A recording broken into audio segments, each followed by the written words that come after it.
আমার নেতা তোমার নেতা লিল্লাহি তাকবীর।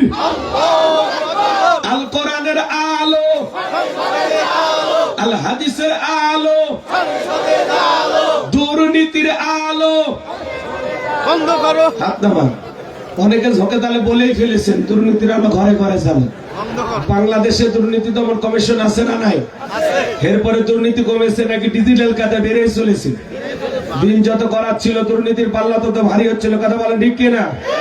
আমরা চাই আমাদের প্রিয় মাতৃ বাংলাদেশ দুর্নীতি মুক্ত আল্লাহ কবুল করুন, চিল্লা বলুন আমিন। আমরা চাই আমাদের বাংলাদেশ মাদক মুক্ত আল্লাহ কবুল করুন, চিল্লা বলুন আমিন। আমরা চাই আমাদের বাংলাদেশ যৌতুক মুক্ত আল্লাহ কবুল করুন, চিল্লা বলুন আমিন।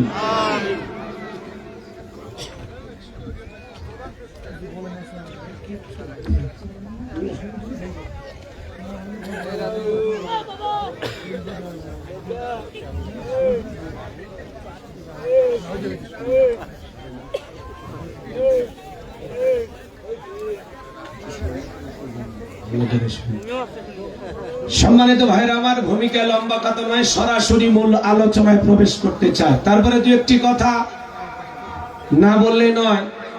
আজ থেকে 1 বছর আগে আমরা যখন কোরআনের মাহফিলে কথা বলার জন্য যাইতাম, আমাদেরকে বলতে হুজুর সাবধানে কথা বলবেন, ভুলে যাবেন না এলাকা কার, ওয়াজ যা করবেন করবেন, ক্ষমতার নেত্রীর বিরুদ্ধে যেন কোনো কথা না হয়।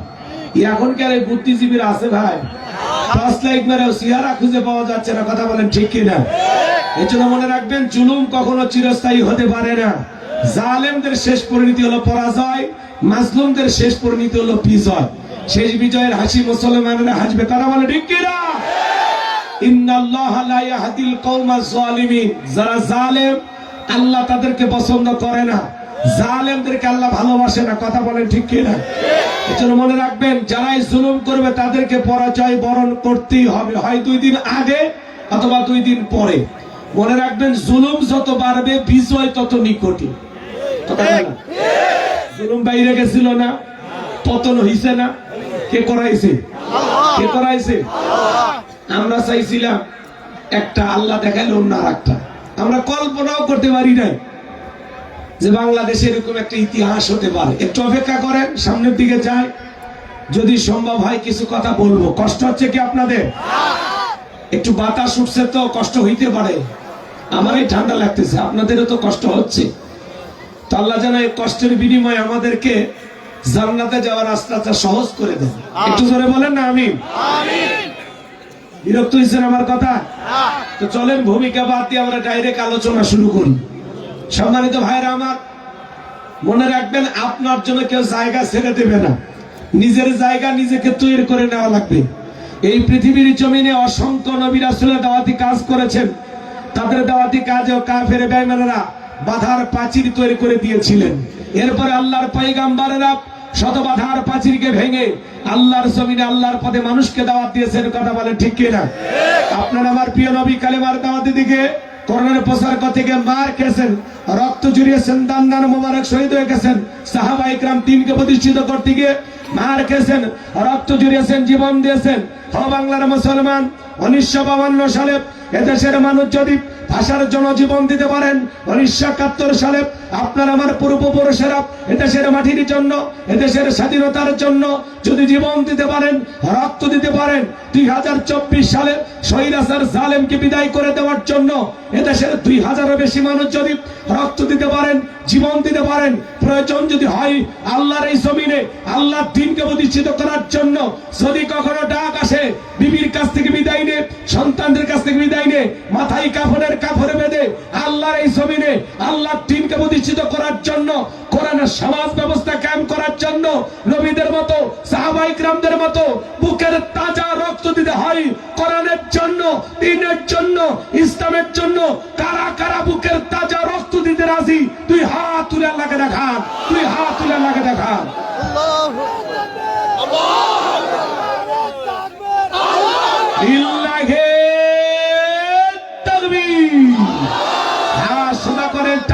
টান করে হাত তোলেন। ওই যে মাঝে মাঝে হাত বেঁকা দেখা যায়, দুই আর সোজা করার শক্তি নেই। আপনি পুরুষ মানুষ, 2 টিম ভিটামিন ক্যালসিয়াম মাঝে মাঝে কিনে খাবেন, একেবারে দুর্বল হলে চলতে পারবেন না। সোজা করেন, সোজা করেন। আমার আল্লাহ রাব্বুল আলামিন বলেন, ইন্নাল্লাহা আশতারা মিনাল মুমিনিনা আনফুসাহুম ওয়া আমওয়ালাহুম বিআন্না লাহুমুল জান্নাহ। সূরা তাওবার 111 নম্বর আয়াতে আল্লাহ রাব্বুল আলামিন জানিয়ে দিলেন, নিশ্চয়ই মুমিন বান্দাদের জান মাল আমি আল্লাহ ক্রয় করে নিয়েছি, বিনিময়ে দেব জান্নাত। বলুন সুবহানাল্লাহ। তাহলে বলেন তো বাজান, আপনার আমার জীবনের মালিক কে? এই কুড়িগ্রামের যুবকেরা ভালো করে বলো, এই জীবনের মালিক কে? প্রেম করবার প্রেমিকাকে পার্কে নিয়ে যা ডায়লগ দিবা, এ জীবন তোমার তুমি শুধু আমার। ওরে হাইব্রিড যুবক, এই জীবনের মালিক কে? আপনার আমার সম্পদের মালিক কে? আল্লাহর দেয়া জীবন, আল্লাহর দেয়া সম্পদ আল্লাহর পথে খরচ করতে রাজি আছেন তো মুসলমান? রাজি আছেন তো ইনশাআল্লাহ? বাম হাত নামান, শুধু ডান হাত তুলে রাখেন, শুধু ডান হাত। আল্লাহ রাব্বুল আলামিন বলেন, ইল্লা আসহাবাল ইয়ামিন ফি জান্নাতিন ইয়াতাসাআলুন। ডানপন্থী যারা জান্নাতের বাগানে থাকবে তারা, ডানপন্থী যারা আল্লাহর প্রিয় তারা। বলুন আল্লাহু আকবার। কোনো কথা হবে না। কিছুক্ষণ আগে বললেন হুজুর জীবন দিতে রাজি, রক্ত দিতে রাজি। আপাতত জীবন রক্ত দুইটার কোনোটাই দিতে হবে না।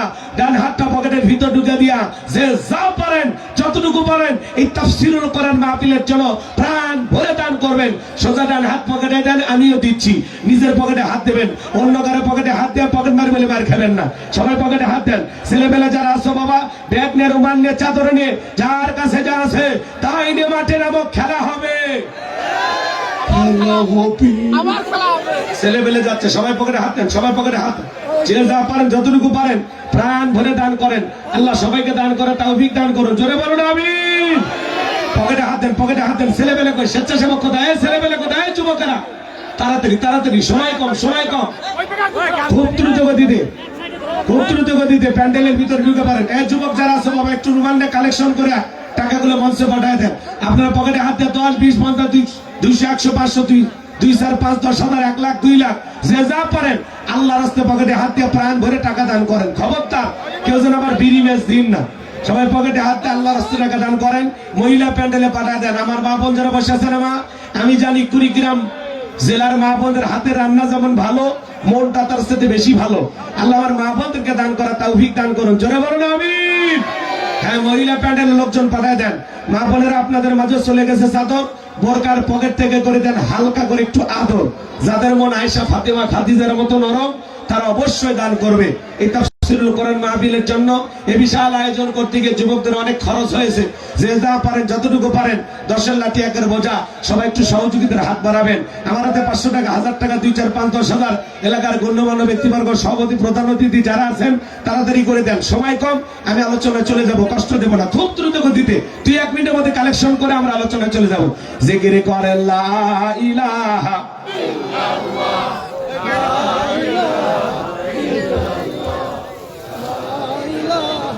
ইল্লাল্লাহ, জোরে লা ইলাহা, জোরে লা ইলাহা। ছেলেবেলে গেছে ভাই, যে যা পারেন আল্লাহর রাস্তায় সহযোগিতা করেন। ভালো কাজে সহযোগিতা করার দরকার আছে না? না, যুবকেরা চাইলে গান বাজনার আয়োজন করতে পারতো না? কথা কয় না, কথা। এই জায়গায় কৌতুক বা গানের আয়োজন করা সম্ভব হতো কিনা বলেন? কিন্তু যুবকেরা গান বাজনার আয়োজন না করে, যাত্রার প্যান্ডেল না সাজায়া তাফসীরুল কোরআন মাহফিলের আয়োজন করেছে। কোরআন শোনার জন্য আপনাদের ব্যবস্থা করে দিয়েছে। এজন্য ভালো কাজে সহযোগিতা করা দরকার আছে না? না, আপনি তো একা একটা তাফসীরুল কোরআন মাহফিলের আয়োজন করতে পারবেন না।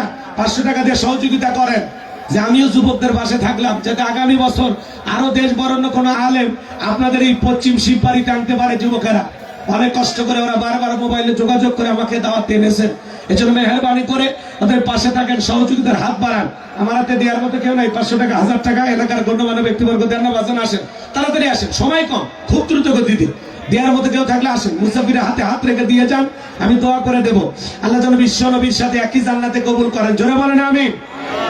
নবীর সাথে জান্নাতে যাওয়ার আশায় কুড়িগ্রাম জেলায় এরকম কোন দানবীর নাই। 500 টাকা, 1000 টাকা দিতে পারেন কোরআনের মহব্বত আর ভালোবাসায়। আসেন, খুব দ্রুত গতিতে ঝড়ের বেগে উঠে আসেন। দুনিয়ার টাকা দুনিয়াতে ভরে থাকবে বাজান, খালি হাতে সবাইকে চলে যাওয়া লাগবে। কথা বলেন, এ দুনিয়া থাকার জায়গা না, আমরা কেউ থাকতে পারবো না, সবাইকে বিদায় নেওয়া লাগবে। আসেন আসেন দরদির আমার দিয়া দর বজে মন কেড়ে নিতে কতক্ষণ নদীর কল ভাঙে কল করে এই তো নদীর খেলা সকালবেলার টাকাওয়ালা তুই ফকিরি সন্ধ্যাবেলা দান করিলে মাল কমে না নেকির পাল্লা হয় ভারী গুনাহ খাতা মাফ করে দিয়া আল্লাহ জান্নাতে বানা দিও ঘর বাড়ি জোরে বলেন মারহাবা লা ইলাহা ইল্লাল্লাহ জোরে লা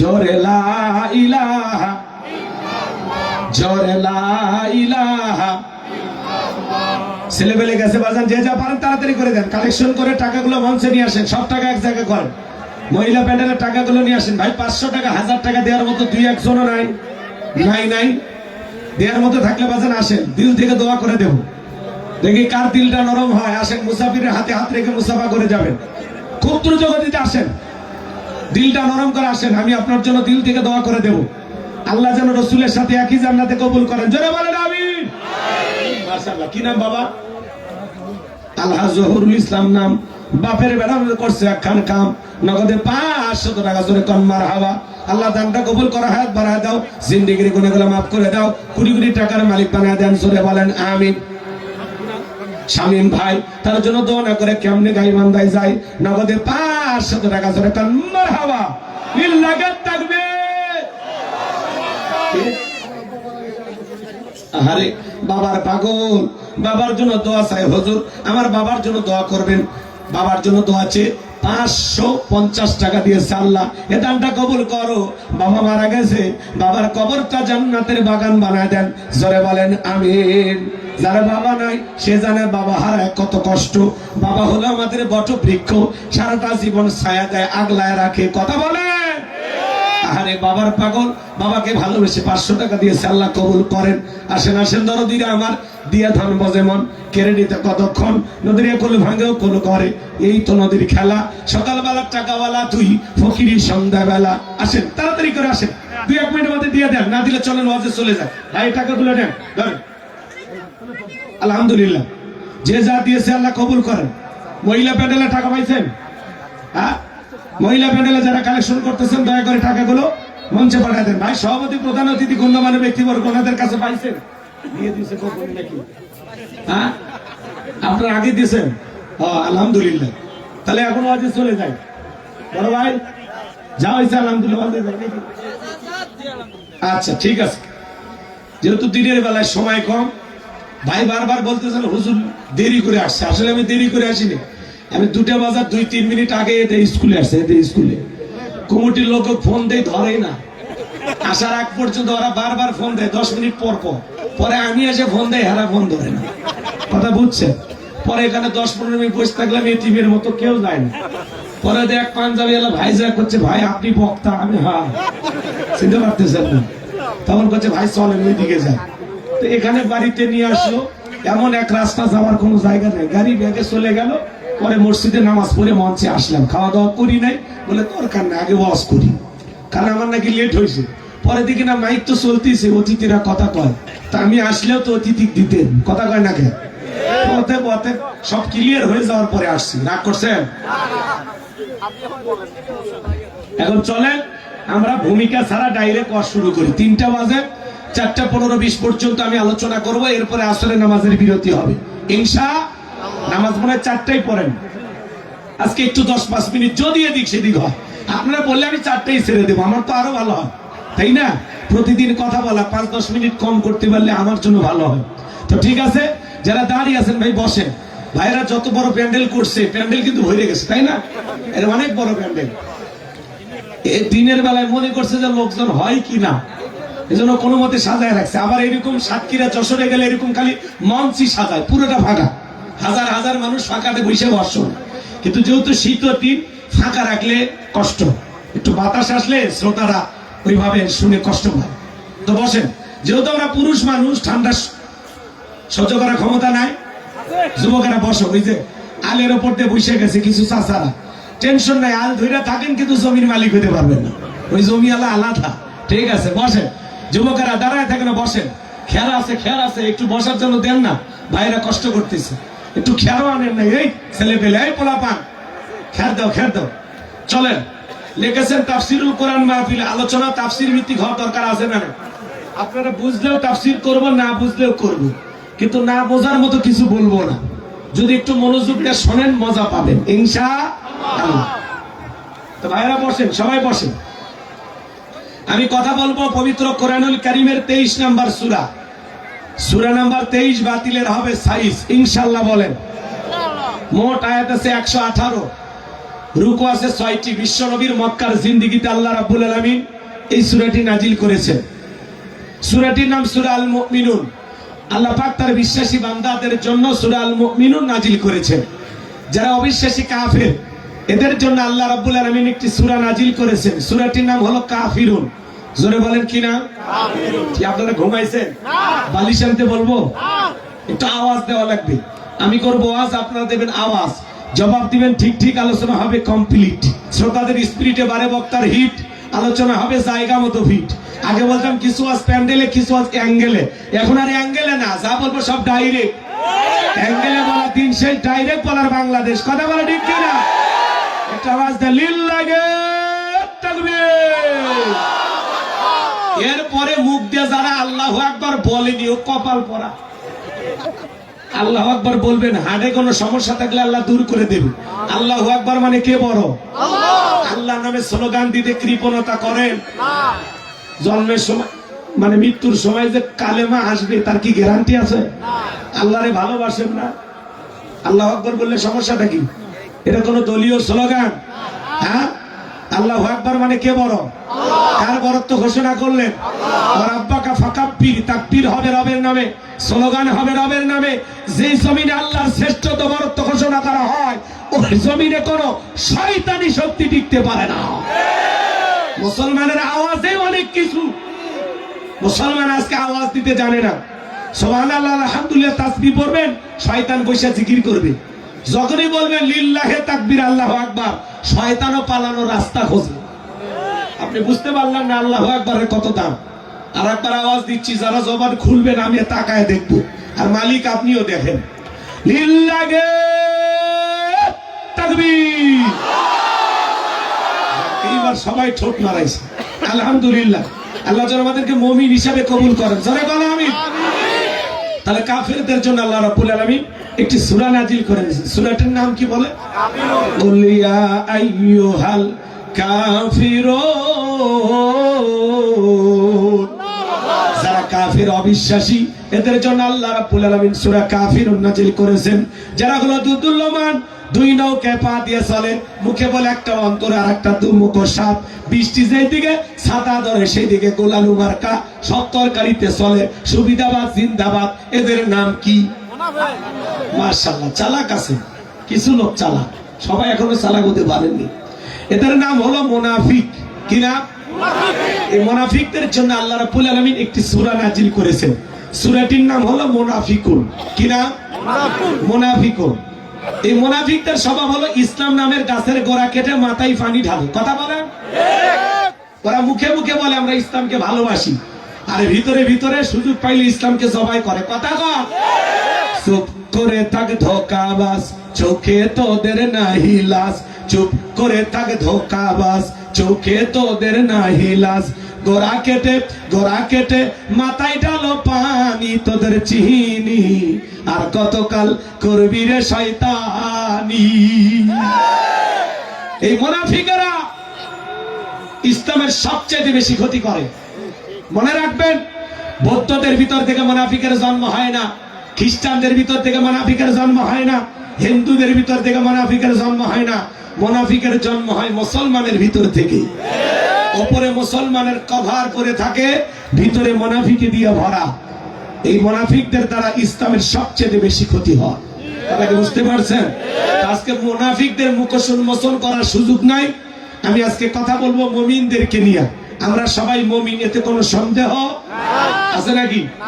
কুড়িগ্রামের মাটিতে কোনো মুনাফিকের জায়গা নাই, এটা আমি বিশ্বাস করি। কুড়িগ্রামের মানুষ খুব সহজ সরল, সাদা মাটা, ভদ্র, নম্র। আর উলিপুরের মানুষ তো আরো ভালো, এরা আউলিয়াদের মতো, আল্লাহওয়ালাদের মতো, এরা জিন্দে শাহজালাল। কি আপনারা খুশি হয়েছেন না? খুশি হয়েছে কি ভাই? উলিপুরে মানুষ ভালো না মিসবাল ভাই? হ্যাঁ, আমার ভাই, আমাদের গ্রামে, একই গ্রামে বাড়ি। কথা কি বুঝতে পারতেছেন? আপনাদের এদের উলিপুরে খাদ্য অধিদপ্তরে ভাই আমার চাকরি করে। তো ওনার জন্য আপনারা দোয়া করবেন। আল্লাহ যেন ভাইকে অনেকগুলো সন্তান দিয়েছে, আলহামদুলিল্লাহ। বয়স কম হলে অনেকগুলো বাচ্চা হয়েছে, আলহামদুলিল্লাহ। দোয়া করবেন আল্লাহ যেন ভাইয়ের সন্তানদেরকে চক্ষু শীতলকারী সন্তান হিসেবে কবুল করে। জোরে বলেন আমিন। সন্তান খালি হইলেই হবে না, বাচ্চাদের দিকে তাকাইলে যেন মায়া লাগে। ওরা যেন দিনওয়ালা হয়, আদবওয়ালা হয়, আখলাকওয়ালা হয়, চরিত্রবান হয়, নেককার হয়। যাদের ভিতরে আল্লাহর ভয় থাকবে এরকম সন্তান যেন আল্লাহ আমাদেরকে দান করেন। জোরে বলেন আমিন। তো কোন কথা বলতে চাচ্ছিলাম ভুলে গেছেন? সূরার নাম সূরা আল মুমিনুন। জবান ছেড়ে সবাই একটু মহব্বত আর ভালোবাসা নিয়ে আমার সঙ্গে তেলাওয়াত করুন। আউযু বিল্লাহি মিনাশ শাইতানির রাজিম। বিসমিল্লাহির রাহমানির রহিম। বিতাড়িত মোর্দা শয়তানের কাছ থেকে আল্লাহ পাকের কাছে আশ্রয় প্রার্থনা চাচ্ছি। পরম করুণা সিন্ধু আল্লাহ তাআলা নামে শুরু করছি। যে কোনো কাজ শুরু হবে কার নামে? আল্লাহর নামে যদি কাজ শুরু করেন বরকত আছে না নাই? জোরে বলেন আছে না নাই? সূরাটির নাম সূরা আল মুমিনুন। আমার আল্লাহ রাব্বুল আলামিন বলেন قد أفلح المؤمنون।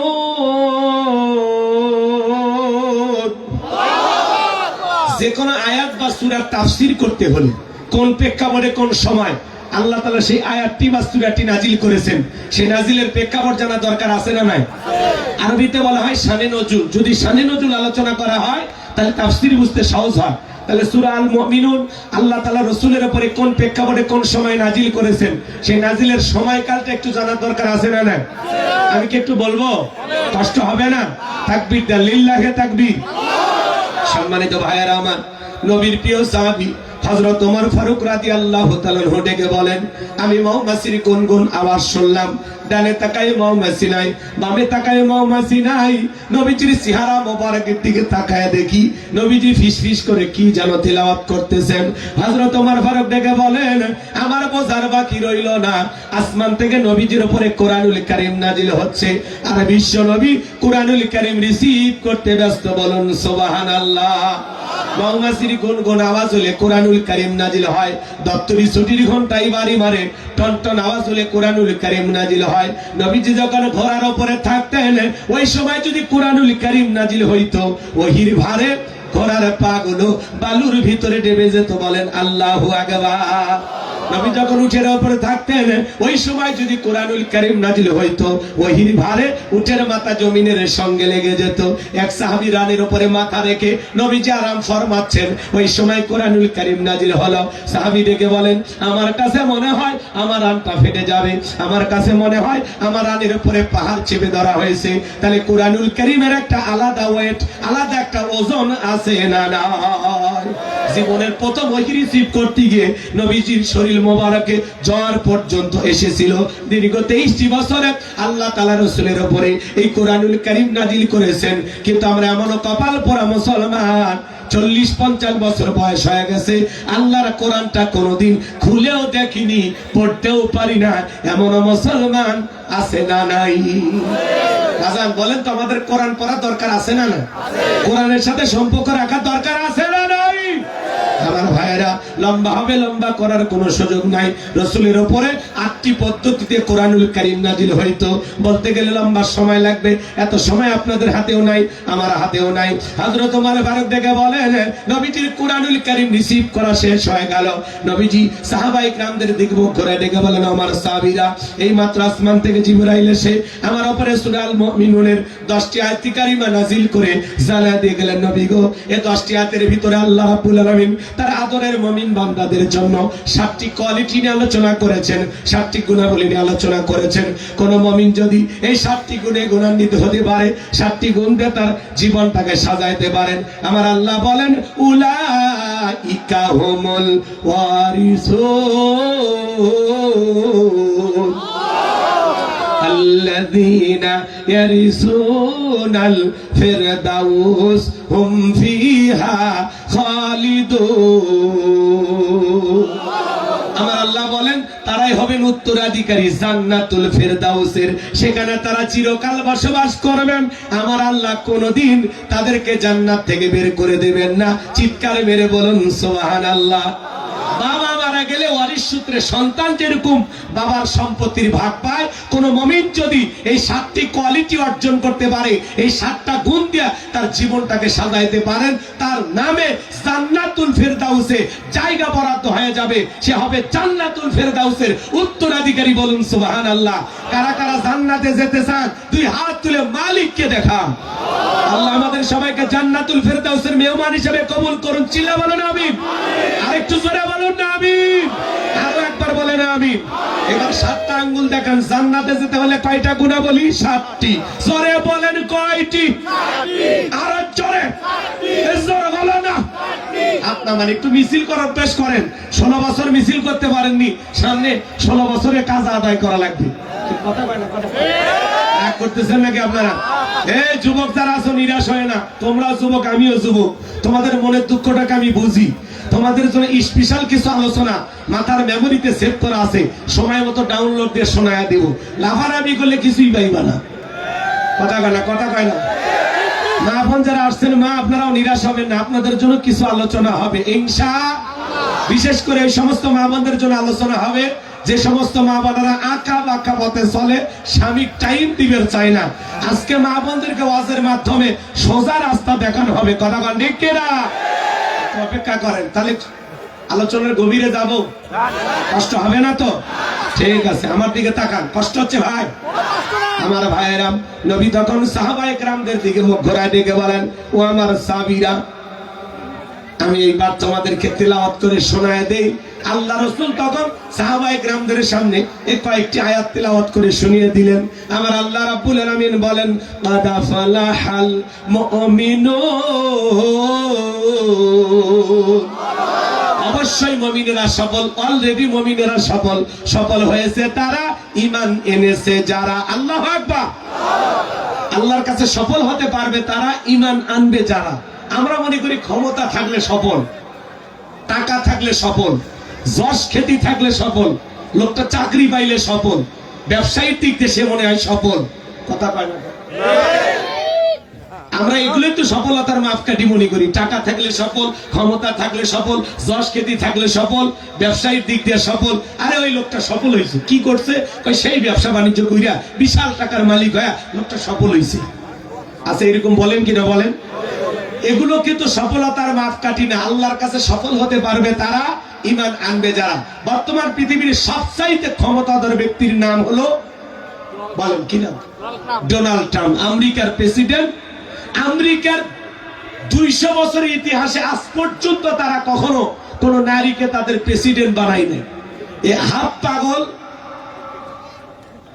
মাথা মোটা এই পাগলটারে ওরা প্রেসিডেন্ট বানাইছে। তারপরেও কোন নারীকে ওরা আজ পর্যন্ত ওদের প্রেসিডেন্ট বানায়নি। তাহলে আমেরিকা কি মনে করেন, শিয়ানা কম না বেশি? আবার ওরা তাম পৃথিবীতে নারীর নেতৃত্বের সবক দিয়ে বেড়ায়। কথা কয়? অথচ ওরা কখনো নারীকে নেত্রী বানায়। মন খারাপ করছেন? 54 বছরের ইতিহাসে বাংলাদেশে বেশিরভাগ পুরুষ ক্ষমতায় ছিল নাকি নারী? এতে কি আমরা শান্তিতে ছিলাম নাকি অশান্তিতে? কথা বলা লাগবে ভাই। কষ্ট পাচ্ছেন আপনারা? আচ্ছা বলেন তো, মেয়ে মানুষের রাগ জেদ কম না বেশি? কিছু কিছু মহিলা দেখেন না, স্বামীর সাথে এত রাগারাগি করে, রাগ কইরা ঝগড়া কইরা বাড়ি ঘর থুইয়া বাবের বাড়ি চলেছে, আছে না? না, এটা আমাদের ম্যাডাম যিনি ছিল, উনি রাগ কইরা অভিমান কইরা 20 কোটি জনগণ থেকে পালিয়ে গেছে। আমাদের কথা একবারও ভাবিনি। কথা বলেন? এই জন্য আগামীতে সিদ্ধান্ত নেওয়া লাগবে, যে দলেরই হোক পুরুষ হবে আমাদের প্রধানমন্ত্রী। নারীদের দেখার দিন শেষ, আগামীতে পুরুষের বাংলাদেশ। যে দলেরই হোক পুরুষ নেতা চান, কারা কারা হাত তুলে দেখান তো দেখি। আমার ভাইয়েরা, নারীদেরকে দিয়ে কাজ হবে না, অভিভাবক হওয়া লাগবে পুরুষ। কথা কর? যেই ফ্যামিলিতে নারী মাথা মারে ওই ফ্যামিলিটা জাহান্নাম হয়ে যায়। শান্তি পাওয়া যায় না, খালি অশান্তি। আপনার মায়ের জন্য যদি 500 টাকার ঔষধ খরচ করতে চান, কিসের 500 200 নিয়ে যাও, কি কথা বলে? আপনার বউ যা কয় আপনার তাই মানা লাগে। ওই ফ্যামিলিতে শান্তি নাই, ওই পুরুষটা সারা জীবন দোজখের আগুনে চলতেছে, কথা বল ঠিক কিনা? ও মাঝে মাঝে আফসোস করে বলে, বিয়ে না করে যদি একলা থাকতাম তাও ভালো থাকতাম। কি এরকম বলে কিনা বলেন আমার ভাইয়েরা? এই জন্য মেয়ে মানুষের রাগ বেশি, জেদ বেশি, অভিমান বেশি। এজন্য আগামীতে সিদ্ধান্ত নেওয়া লাগবে। আর তাই হোক, কোন নারীকে এই দেশের প্রধানমন্ত্রী বানানো যাবে না। আল্লাহর কাছে দোয়া করেন, আল্লাহ কিয়ামত পর্যন্ত আর কোন নারী যেন বাংলাদেশের প্রধানমন্ত্রী না হয়। আমিন কোন? আমিন। হ্যাঁ, রাগ করছেন না? করলেও সমস্যা নেই।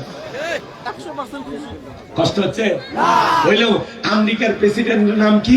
Donald Trump. আচ্ছা, আপনাদের এলাকায় একটা বাজার আছে, নাম কি? উলিপুর। এই উলিপুরে বাজারে আল্লাহর একজন বান্দা সবজি বিক্রি করে, তরি তরকারি বিক্রি করে, সবজি বিক্রেতা। আযান দেওয়ার পরে আল্লাহর এই গোলাম যদি মসজিদে গিয়ে মাথা নত করে আল্লাহকে সিজদা দেয়, বলেন তো বাজান, এই পৃথিবীর বড় নেতা ডোনাল্ড ট্রাম্পের চাইতে ওই সবজি বিক্রেতা ইমানদারের দাম কম না বেশি? তার মানে কি বুঝলেন? ইমান আছে যার, আল্লাহর কাছে দাম আছে তার। যার ইমান নাই, তার 4 পয়সা দাম আল্লাহর কাছে নাই। কথা বলেন ঠিক কিনা? আমার ভাইরা গভীর মনোযোগ দিয়ে কথাগুলো শোনেন। এই জন্য আল্লাহ বলেন, কদ আফলাহাল মুমিনুন, অবশ্যই মুমিনেরা সফল হয়েছে তারা, ঈমান এনেছে যারা। আপনার চেহারা কালো ফর্সা হোক, লম্বা হন খাটো হন, ধনী হন গরিব হন, ফকির হন মিসকিন হন, দরিদ্র হন, তাতে কোনো সমস্যা নাই। আপনার ভিতরে ঈমান আছে, আল্লাহর কাছে দাম আছে। এই পৃথিবীর সবচাইতে দামি সম্পদের নাম হলো ঈমান। কথা কয় না? কথা কয় না? যার ভিতরে ঈমান আছে, আল্লাহর কাছে দাম আছে। এই জীবনে যদি আল্লাহর কাছে দামি হতে পারি, আর কিছু চাওয়ার আছে না। তাহলে আমি বলবো সফল হয়েছে কারা? আপনারা বলবেন ঈমান এনেছে যারা। বলতে পারবেন না? বলেন, সফল হয়েছে কারা? আল্লাহর কাছে সফল হয়েছে কারা? মনে থাকবে তো ইনশাআল্লাহ। আপনি যদি জান্নাতে যেতে চান, তাহলে ঈমান নামের পাসপোর্ট লাগবে। ঈমান হলো জান্নাতে যাওয়ার কি? পাসপোর্ট। যার ঈমান নামের পাসপোর্ট আছে, তার জান্নাতের ভিসা লাগবে ইনশাআল্লাহ। এইবার আমার দিকে তাকান। ক্ষমতা থাকলে সফল হওয়া যায় না, টাকা থাকলে সফল হওয়া যায় না। ওরা দুনিয়াতে ক্ষমতার দিক দিয়ে সফল হতে পারে, মরার পরে সবগুলো বেঈমানকে পিটাইয়া জাহান্নামে দেবেন কে? আর ঈমানদাররা দুনিয়াতেও সফল, আখিরাতেও সফল। আল্লাহ আমাদেরকে সফল মুমিন হওয়ার তৌফিক দান করেন। জোরে বলেন আমিন। এইবার আপনাদেরকে প্রশ্ন করি, একজন অমুসলিম জোহরের নামাজের পূর্বে ঈমান গ্রহণ করেছে, ওই ব্যক্তির উপরে জোহরের সালাত আদায় করা কি ফরজ? মাশাআল্লাহ, আলহামদুলিল্লাহ। কুড়িগ্রামের মানুষ অনেক চালাক। তাহলে একজন অমুসলিম জোহরের নামাজের পূর্বে ঈমান গ্রহণ করলে ওই ব্যক্তির উপরে জোহরের সালাত আদায় করা ফরজ। ঈমান আনার পরে মুমিন জীবনের সবচাইতে গুরুত্বপূর্ণ ইবাদতের নাম হলো সালাত, নামাজ। এই জন্য আল্লাহ তাআলা মুমিনদের 7টি কোয়ালিটি নিয়ে যখন আলোচনা শুরু করলেন, 1 নাম্বার আল্লাহ তাআলা সালাত দিয়ে শুরু করলেন। সুবহানাল্লাহ কোন?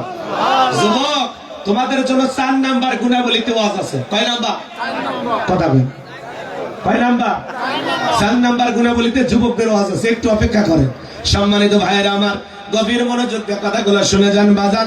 আমি গুনাহগার যে কথা বলতে চাচ্ছিলাম, আল্লাহ 1 নাম্বার সালাত দিয়ে শুরু করলেন। কারণ কিয়ামতের ময়দানে মানুষের আমল নামার সর্বপ্রথম হিসাব শুরু হবে নামাজ দিয়া। কথা কয় না? কিয়ামতের ময়দানে সর্বপ্রথম আল্লাহ আপনার আমল নামার হিসাব শুরু করবেন সালাত দিয়ে।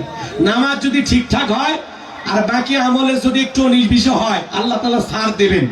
কিন্তু নামাজের প্রথম হিসাবে যদি আপনি থেমে যান, আটকে যান, এখানে যদি তুলুটি ধরা পড়ে, তাহলে বাকি হিসাবগুলো আরো আপনার জন্য কড়াকড়ি হবে, কঠিন হয়ে যাবে। এই জন্য আসুন, আল্লাহ যেন আমাদের সবাইকে সালাত আদায় করা তৌফিক দান করেন সঠিকভাবে। জোরে করেন আমিন। আল্লাহ কি বললেন শোনেন। আমার আল্লাহ বলেন, আল্লাযীনা হুম ফি সালাতিহিম খাশিউন। মুমিন বান্দার এক নম্বর গুণাবলী, যারা নিজেদের সালাত বিনয়ের সহিত নম্রতার সহিত আল্লাহর ভয় নিয়ে আদায় করে। এই আয়াতের ব্যাখ্যায় তাফসীরকাররা লিখেছেন, তাফসীর ইবনে কাসির থেকে বলছি, অন্তরের ভিতরে সুচিন্তা, দুশ্চিন্তা, বিবির কথা, সংসারের কথা, ব্যবসা বাণিজ্যের কথা, দুনিয়াবি কোনো চিন্তা ভাবনা মনের মধ্যে রাখা যাবে না। আপনি আমি যখন নামাজের মধ্যে দাঁড়িয়ে যাব, অন্তরে ভয় থাকতে হবে কার? ইয়া আইয়ুহাল্লাযিনা আমানুত্তাকুল্লাহ, হে ইমানদারগণ আমি আল্লাহকে ভয় করো, হাক্কা তুকাতিহি, ভয় করার মতো ভয় করো। কিভাবে সালাত আদায় করবেন? রাসূল কিভাবে সালাত আদায় করতেন? আম্মা জান আয়েশা ডেকে বলেন, নবীজি নামাজের ভিতরে এত লম্বা সময় দাঁড়িয়ে থাকতেন, মাঝে মাঝে তাকায় দেখতাম নবীজির পা মোবারক ফুলে উঠেছে। আম্মা জান আয়েশা ডেকে বলেন, নবীজি নামাজের ভিতরে এত লম্বা সময় রুকু করতেন, এত লম্বা সময় সিজদা করতেন, মাঝে মাঝে মনে হয় নবীজি আর কোনোদিন সিজদা থেকে মাথা উঠাবেন না। আম্মা জান আয়েশা ডেকে বলেন, একদিন রাতের বেলায় দেখি নবীজি সিজদা দিয়ে এত কান্না করেছেন, কাঁদতে কাঁদতে সিজদার জায়গাটা পর্যন্ত ভিজে গেছে।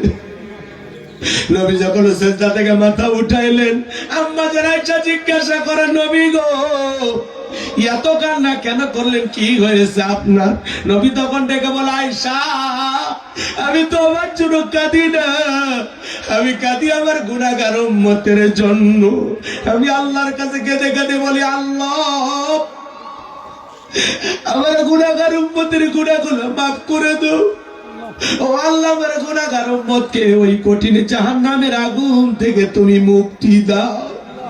আপনার আমার গুনাহ মাফের আশায় রাসূল দোয়া করতেন। যেই নবীর জীবনে কোনো গুনাহ নাই, সেই নবী দিনের মধ্যে 70 থেকে 100 বার ইস্তেগফার পড়তেন, তওবা করতেন। আপনার আমার জীবন তো গুনাহ দিয়ে ভরা, সকাল বিকাল গুনাহ করি, গুনাহ না করলে আমাদের দিন তো কাটেই না।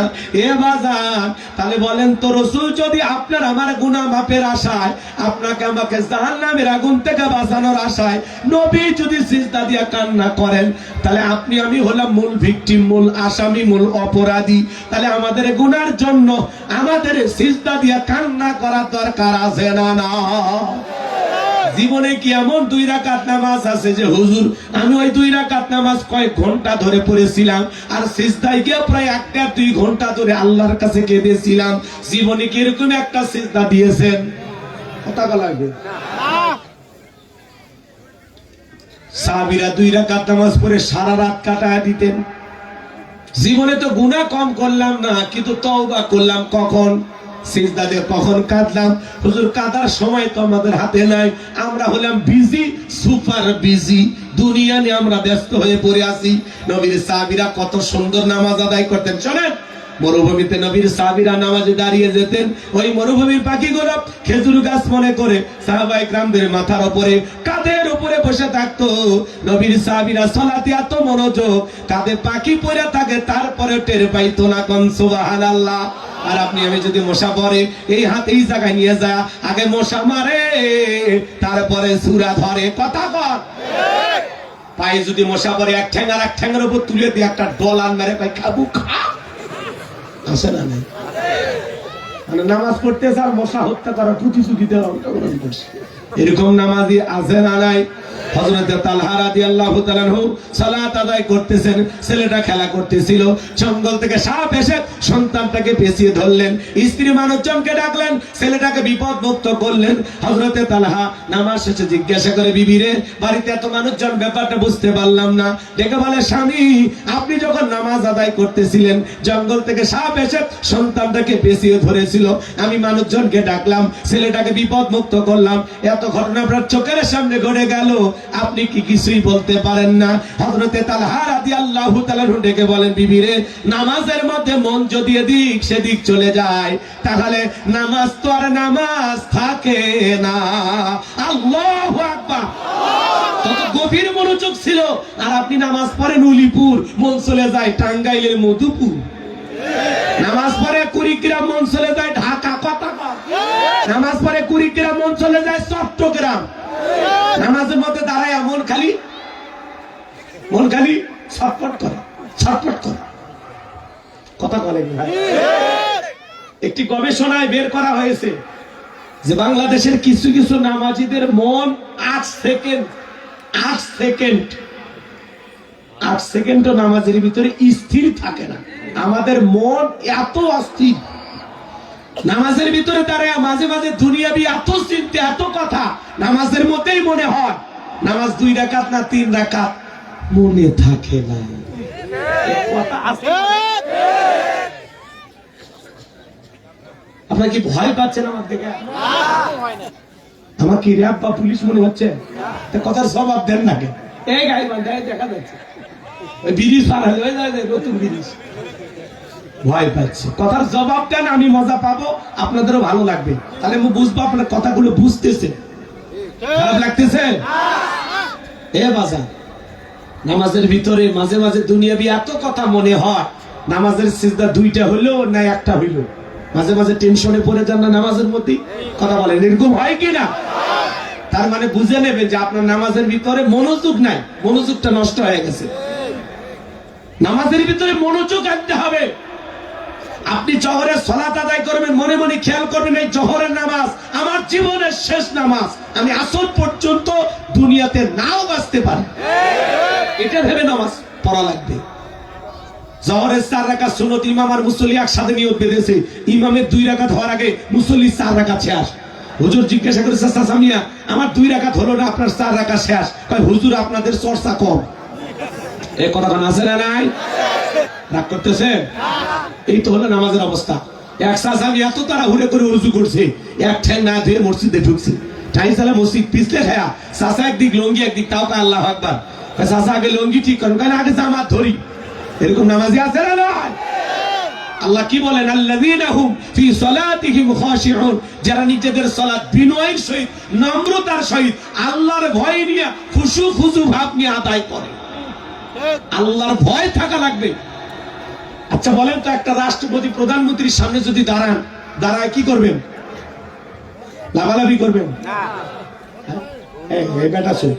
আর আপনারা সবাই কি ভদ্রভাবে দাঁড়াবেন? কিভাবে?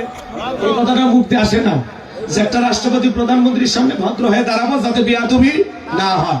একটা রাষ্ট্রপতি প্রধানমন্ত্রীর সামনে যতটা নম্র ভদ্র বিনয়ী হয়ে দাঁড়াবেন, তার চাইতে কোটি কোটি গুণ বেশি নম্র ভদ্র বিনয়ী হয়ে সালাত আদায় করার সময় মসজিদে দাঁড়াইতে হবে। কারণ আপনি নামাজ আদায় করতেছেন, মনে মনে এই খেয়াল করবেন যে আমার আল্লাহ আমাকে দেখতেছেন। নামাজ আদায় করবেন আর মনে মনে খেয়াল করবেন আমার আল্লাহ আমার সামনে দাঁড়িয়ে আছেন। এইরকম খেয়াল নিয়ে নামাজ পড়া লাগবে, এইরকম মনোযোগ নিয়ে নামাজ পড়া লাগবে। আপনি নামাজ পড়তে পড়তে দাড়ি চুলকেন, লুঙ্গি ঠিক করেন, কথা বলেন না, টুপি ঠিক করেন, লুঙ্গি ঠিক করেন, দাড়ি চুলকেন, আপনার লুঙ্গি এত খুলে যায় পাটে রশি দিয়ে বাঁধে রাখবেন, কথা কন না কেন? নামাজ পড়তে পড়তে অনেকে ফোন রিসিভ করে, হ্যালো 2 রাকাত চলতেছে, পরে কথা হবে। হাইরে নামাজি ডিজিটাল মুসল্লি আছে না না? আর রমজান মাস আসলে মনে হয় প্রত্যেকটা মসজিদে নামাজের প্রতিযোগিতা শুরু হয়ে যায়। রজবের চাঁদ চলতেছে, এরপরে শাবান, এরপরে রমজান, কথা কয় এসে গেছে। রমজান হাতছানি দিয়ে ডাকতেছে। কি করবেন? হ্যাঁ, 20 রাকাত তারাবি 20 মিনিটে শেষ। তারা নামাজ পড়ছে না খেলছে? হ্যাঁ, সোনার মক্কা মদিনায় এ ভাই মাইকের আওয়াজটা বাড়াও তো, কমে গেল কেন? হাত দিছ? দিনের বেলায় তো আওয়াজ একটু কম হয়, ওদের বললেও লাভ নেই। হ্যাঁ, কষ্ট হচ্ছে? বলেন, আমার দিকে তাকান। আপনি যে তারাবি পড়তে গেছেন, বলেন উদ্দেশ্য কি? তারাবি পড়া মানে কি তাড়াতাড়ি? হ্যাঁ, তারাবি মানে তাড়াতাড়ি? মার একটা সোয়ালত বাড়ি। তারাবি মানে তাড়াতাড়ি না, তারাবি মানে কি? ধীরস্থির ভাবে আদায় করতে হবে। 4 রাকাত পরে পরে বিশ্রাম নেওয়া লাগবে। একটু তসবিহ পড়লেন, কোরআন তেলাওয়াত করলেন, জিকির করলেন, একটু দম নিলেন, হালকা কিছু খাইলেন, কোনো সমস্যা নাই। এরপরে আবার 4 রাকাত শুরু হলো। আর আমরা এমন ভাবে প্রতিযোগিতায় অংশগ্রহণ করছি, মানে ঠিকাদারি নিছে, কন্ট্রাক্টারি নিছে, 20 রাকাত শেষ করে তো কথা কয় না কেন? খালি আলহামদু হুজুর শুরু করছে আর শেষে দল নিয়ে একটা টান মারছে। মাঝখানে কি ভূমিকম্প হয়েছে হুজুর নিজেও জানে না। সোনার মক্কা মদিনা আল্লাহ তারে গোলামকে দিল, সেখানে তারাবি পড়লাম, সময় লাগলো 1 ঘন্টা 45 মিনিট। আর আপনি তারাবি পড়েন 20 মিনিটে। এই নামাজ আল্লাহর কাছে পৌঁছা তো দূরের কথা, মসজিদের ছাদের উপর উঠছে কিনা সন্দেহ আছে। কথা কোন ঠিক কিনা আমার ভাইয়েরা? এই জন্য বাজান গো আমার, এমন নামাজ দিয়া জান্নাত আশা করা যায় না। নামাজ পড়তে হবে আল্লাযীনা হুম ফি সালাতিহিম খাশিউন, যারা নিজেদের সালাত বিনয়ের সহিত নম্রতার সহিত আল্লাহর ভয় নিয়ে আদায় করে, আল্লাহকে রাজি খুশি করার জন্য, আল্লাহকে পাওয়ার জন্য। কারা কারা 5 ওয়াক্ত সালাত মসজিদে গিয়ে আদায় করবেন? হাত তুলে দেখান। আল্লাহ আমাদের সবাইকে 5 ওয়াক্ত নামাজি বানায় দেন। একটু চিল্লায় কোন আমিন, আর একটু জোরে কোন আমিন। আমার ভাইয়েরা, কি রে ভাই আওয়াজ বাড়াই আরো সর্বনাশ হলো নাকি? গভীর মনোযোগ দিয়ে কথাগুলো শোনেন। তাহলে মুমিন বান্দার 1 নাম্বার গুণাবলী, বিনয়ের সহিত নম্রতার সহিত আল্লাহর ঘরে সালাত আদায় করব তো ইনশাআল্লাহ, করব তো ইনশাআল্লাহ। এইবার 2 নাম্বার যুবক রেডি হও। 2 নাম্বার গুণাবলী, ওয়াল্লাযীনা হুম আনিল লাগবি মুরিদুন।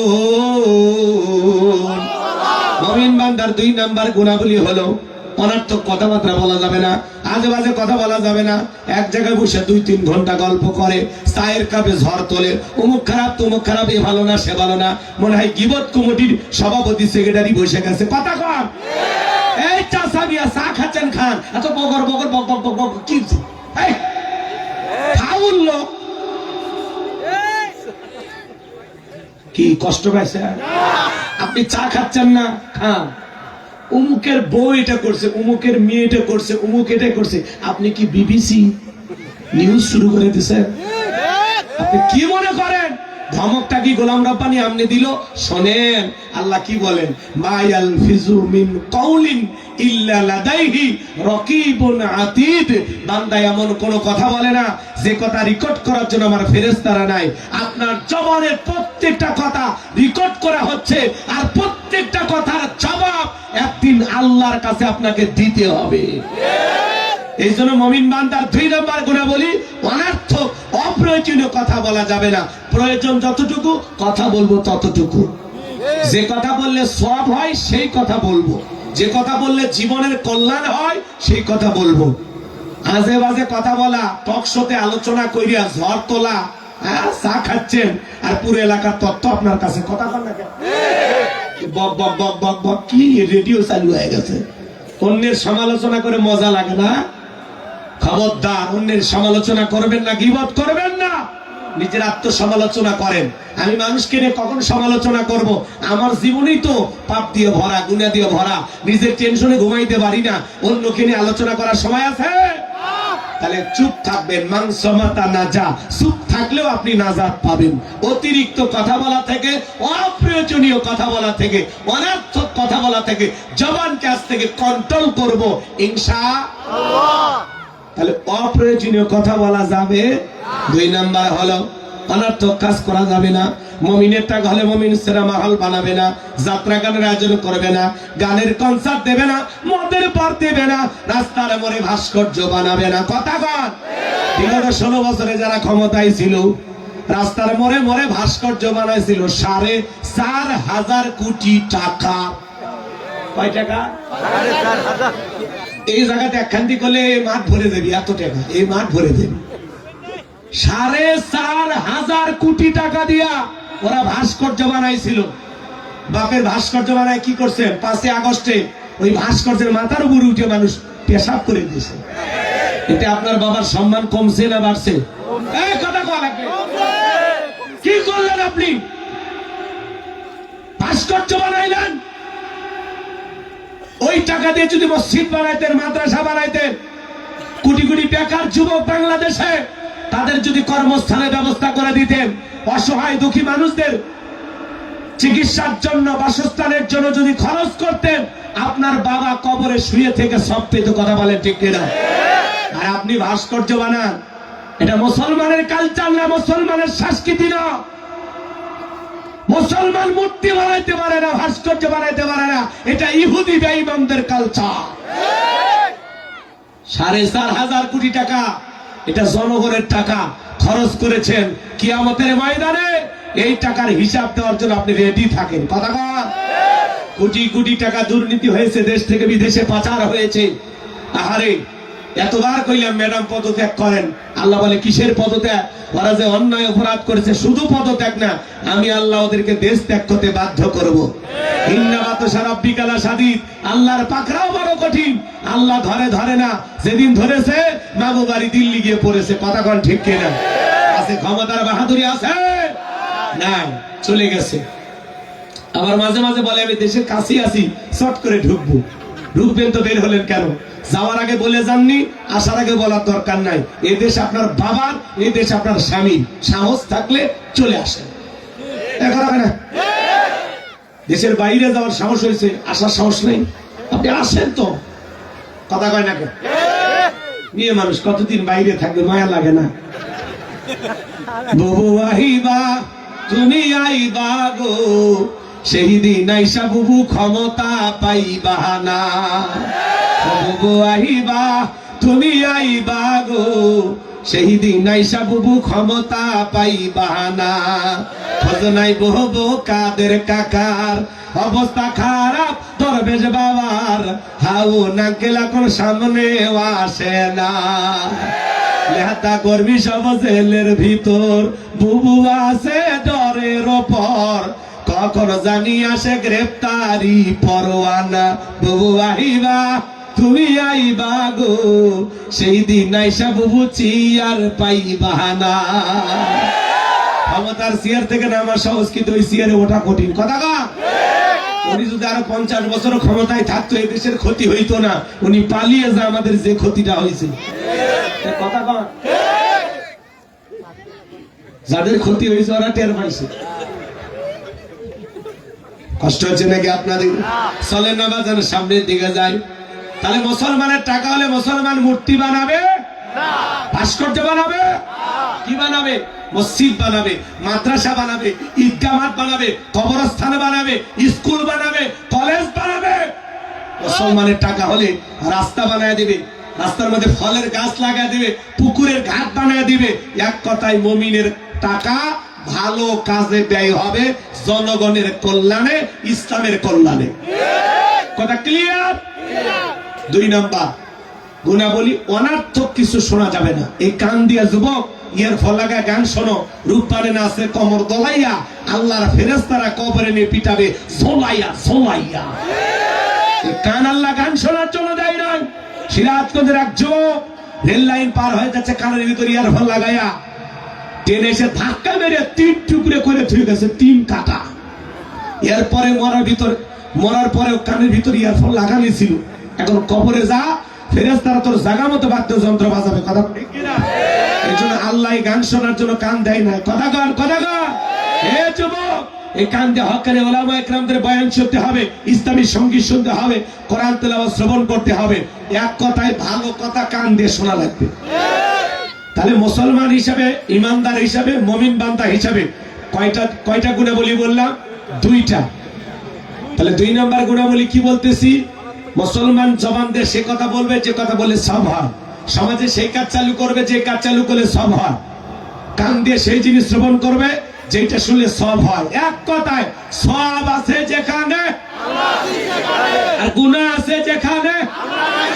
আল্লাহ আমাদের সবাইকে গুনাহ থেকে বেঁচে থাকার তৌফিক দান করুন। যুবক, গুনাহ করার আগে চিন্তা করবা, পৃথিবীর কেউ দেখতেছে না, যে জায়গায় দাঁড়িয়ে গুনাহ করতেছে আল্লাহ দেখতেছে। এজন্য আল্লাহর ভয়ে আমরা যেন গুনাহ থেকে ফিরে আসতে পারি, আল্লাহ তৌফিক দান করেন। জোরে বলেন আমিন।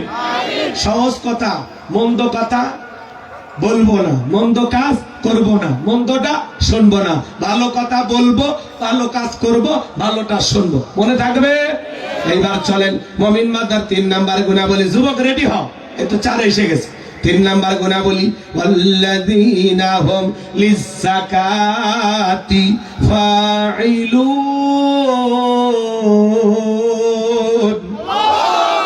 মুমিন বান্দার 3 নাম্বার গুণাবলী, আল্লাহ যদি মুমিন বান্দাকে নিসাব পরিমাণে সম্পদের মালিক বানায় দেয়, মুমিন বান্দাকে আল্লাহ যদি ধনী বানায় দেয়, মুমিন বান্দা সক্রিয়ভাবে হিসাব করে করে বছরে কয় লাখ টাকার, কয় হাজার টাকা যাকাত আসবে, কয় কোটি টাকার, কয় লাখ টাকা যাকাত আসবে, মুমিন বান্দা হিসাব করে করে সক্রিয়ভাবে বছরে যাকাত দেবে একবার। কার ভয়ে? যাকাত দেওয়া নফল না ফরজ? নামাজ আদায় করা যেমনি ফরজ, যাকাত দেওয়া তেমনি ফরজ। যাকাত আসছে দারিদ্রতা বিমোচন করার জন্য, অভাব মুক্ত সমাজ রাষ্ট্র দেশ করার জন্য। যাকাত আসছে রাস্তার এই পারে 10 তালা এই পারে গাছতলা, তার ব্যবধানকে দূর করার জন্য। যাকাত আসছে পথে পড়ে থাকা অসহায় মানুষের মুখে হাসি ফোটাইয়া তাদের অধিকার প্রতিষ্ঠিত করার জন্য। আল্লাহু আকবার। বাংলাদেশের অর্থনীতি যাকাত ভিত্তিক না সুদ ভিত্তিক? এই সুদ ভিত্তিক অর্থনীতি হালাল না হারাম? এই হারাম অর্থনীতি দিয়া কঠিন কালে বাংলাদেশকে কোন নেতা দারিদ্র মুক্ত করতে পারবে না। অনেক নেতা আপনাকে স্বপ্ন দেখায় আমরা দারিদ্র মুক্ত বাংলাদেশ করার জন্য কাজ করছি। ও ভাইজান, ও আমার নেতা, এটা যদি আপনার কথা হয় তাহলে একটা অনুরোধ করি, যদি বাংলাদেশকে সত্যি দারিদ্র মুক্ত করতে চান তাহলে যাকাত ভিত্তিক অর্থনীতি চালু করে দেন। শোনেন না, সুদ ভিত্তিক অর্থনীতি দিয়ে বাংলাদেশকে দারিদ্র মুক্ত করা কিয়ামতের আগেও সম্ভব নয়। দারিদ্র মুক্ত বাংলাদেশ করতে হলে যাকাত ভিত্তিক অর্থনীতি চালু করতে হবে, একটা যাকাত মন্ত্রণালয় চালু করতে হবে। আর এর দায়িত্ব দেশের বিজ্ঞ ইসলামিক স্কলার দিনের দায়ী আলেমদের কাঁধে দেওয়া লাগবে। ওই গুমসুর ডালসুর বিকাশের টাকা সর দেশের টাকা দুর্নীতি করে বিদেশে পাচার করবে ওই সাদাবাজ ধান্দাবাজ এই সমস্ত দুর্নীতিবাজ নেতাদেরকে দায়িত্ব দেওয়া যাবে না, আলেমদেরকে দেওয়া লাগবে। আলেমেরা কি করবে শোনেন, সমস্ত ধনীদের তালিকা করবে। ধনীরা যাকাত দিতে চায় না, এদেশের অধিকাংশ ধনী হিসাব করে যাকাত দেয় না। উনি ধনী মানুষ, যাকাত আছে 1 কোটি টাকা, কোন মতে 5-10 লাখ টাকা যাকাত দিয়া নিজের 90 লাখ নিজেই বেরিয়ে খায়। কথা আর যাকাত মানি পাইছে শাড়ি লুঙ্গি, এমন লুঙ্গি কিনে দেয় 200 টাকা দাম লিটল লুঙ্গি, পরে থাকলে আর জান্নাত জাহান্নাম সব বোঝা যায়। এমন শাড়ি কিনে দেন 300 টাকা দামের শাড়ি, ধুয়ে দিলে শাড়ি না মশারি খুঁজে পাওয়া যায় না। এই ধনী, এই শাড়ি তোর বউরে পরা। যাকাত মানে শাড়ি লুঙ্গি না। হযরত ওমর ফারুক বলেন, তোমরা যাকাতের অর্থ এমন ভাবে দাও যাতে ওই ব্যক্তি যাকাতের জন্য আর কারো দুয়ারে হাত না পাতা লাগে। আল্লাহু আকবার কর। এই ছেলেটা বেকার বসে আছে, ওরে যাকাতের 1-1.5 লাখ টাকা দিয়া উলিপুর বাজারে ছোটখাটো ব্যবসা প্রতিষ্ঠান ধরায় দেন। আল্লাহ চাইলে 5-7 বছর ব্যবসা করে ও নিজেও যাকাত দেবে। এই ছেলে বেকার বসে আছে, ওরে যাকাতের 1-1.5 লাখ টাকা দিয়ে অটো ভ্যান কিনে দেন, রিক্সা কিনে দেন। আল্লাহ চাইলে দৈনিক 500-600 হাজার টাকা ইনকামের ব্যবস্থা হলো, এই মানুষটা আর বেকার থাকলো না। বিধবা নারী আসছে, শাড়ি দিয়ে কি লাভ? সিলাই মেশিন দেন, 2টা ছাগলের বাচ্চা কিনে দেন, 2টা গাভী গরু কিনে দেন, এগুলো লালন পালন করে ভাগ্যের চাকা ঘোরাবে। কথা বল। যাকাতের টাকা দিয়ে মানুষের কর্মস্থানের ব্যবস্থা করে দিতে হবে। কথা কয় না ভাই? আলেমেরা কি করবে? সমস্ত ধনীদের তালিকা করবে। ইনি ধনী মানুষ, বলেন তো আপনার ব্যাংকের অ্যাকাউন্টে কত, বইয়ের অ্যাকাউন্টে কত, গোপন সিন্ধুকে কত, সাদা কত, কালো কত, আপনি গোপনে দুর্নীতি করে জমাইছেন কত। আপনার যাকাত আসছে 2,75,72,500 টাকা। ধনী যাকাত দেবে না, যাকাত আদায় করা হবে। নবী মুসার নাম শুনছেন? কথা কয় না। আল্লাহ নবী মুসা আলাইহিস সালাম কারুনকে যা বলে, কারুন যাকাত দিতে হবে। কারুন ডেকে বলে আমি যাকাত দিতে পারবো না। মুসা আলাইহিস সালাম ডেকে বলে যাকাত না দিলে যাকাত আদায় করা হবে। আল্লাহু আকবার কোন?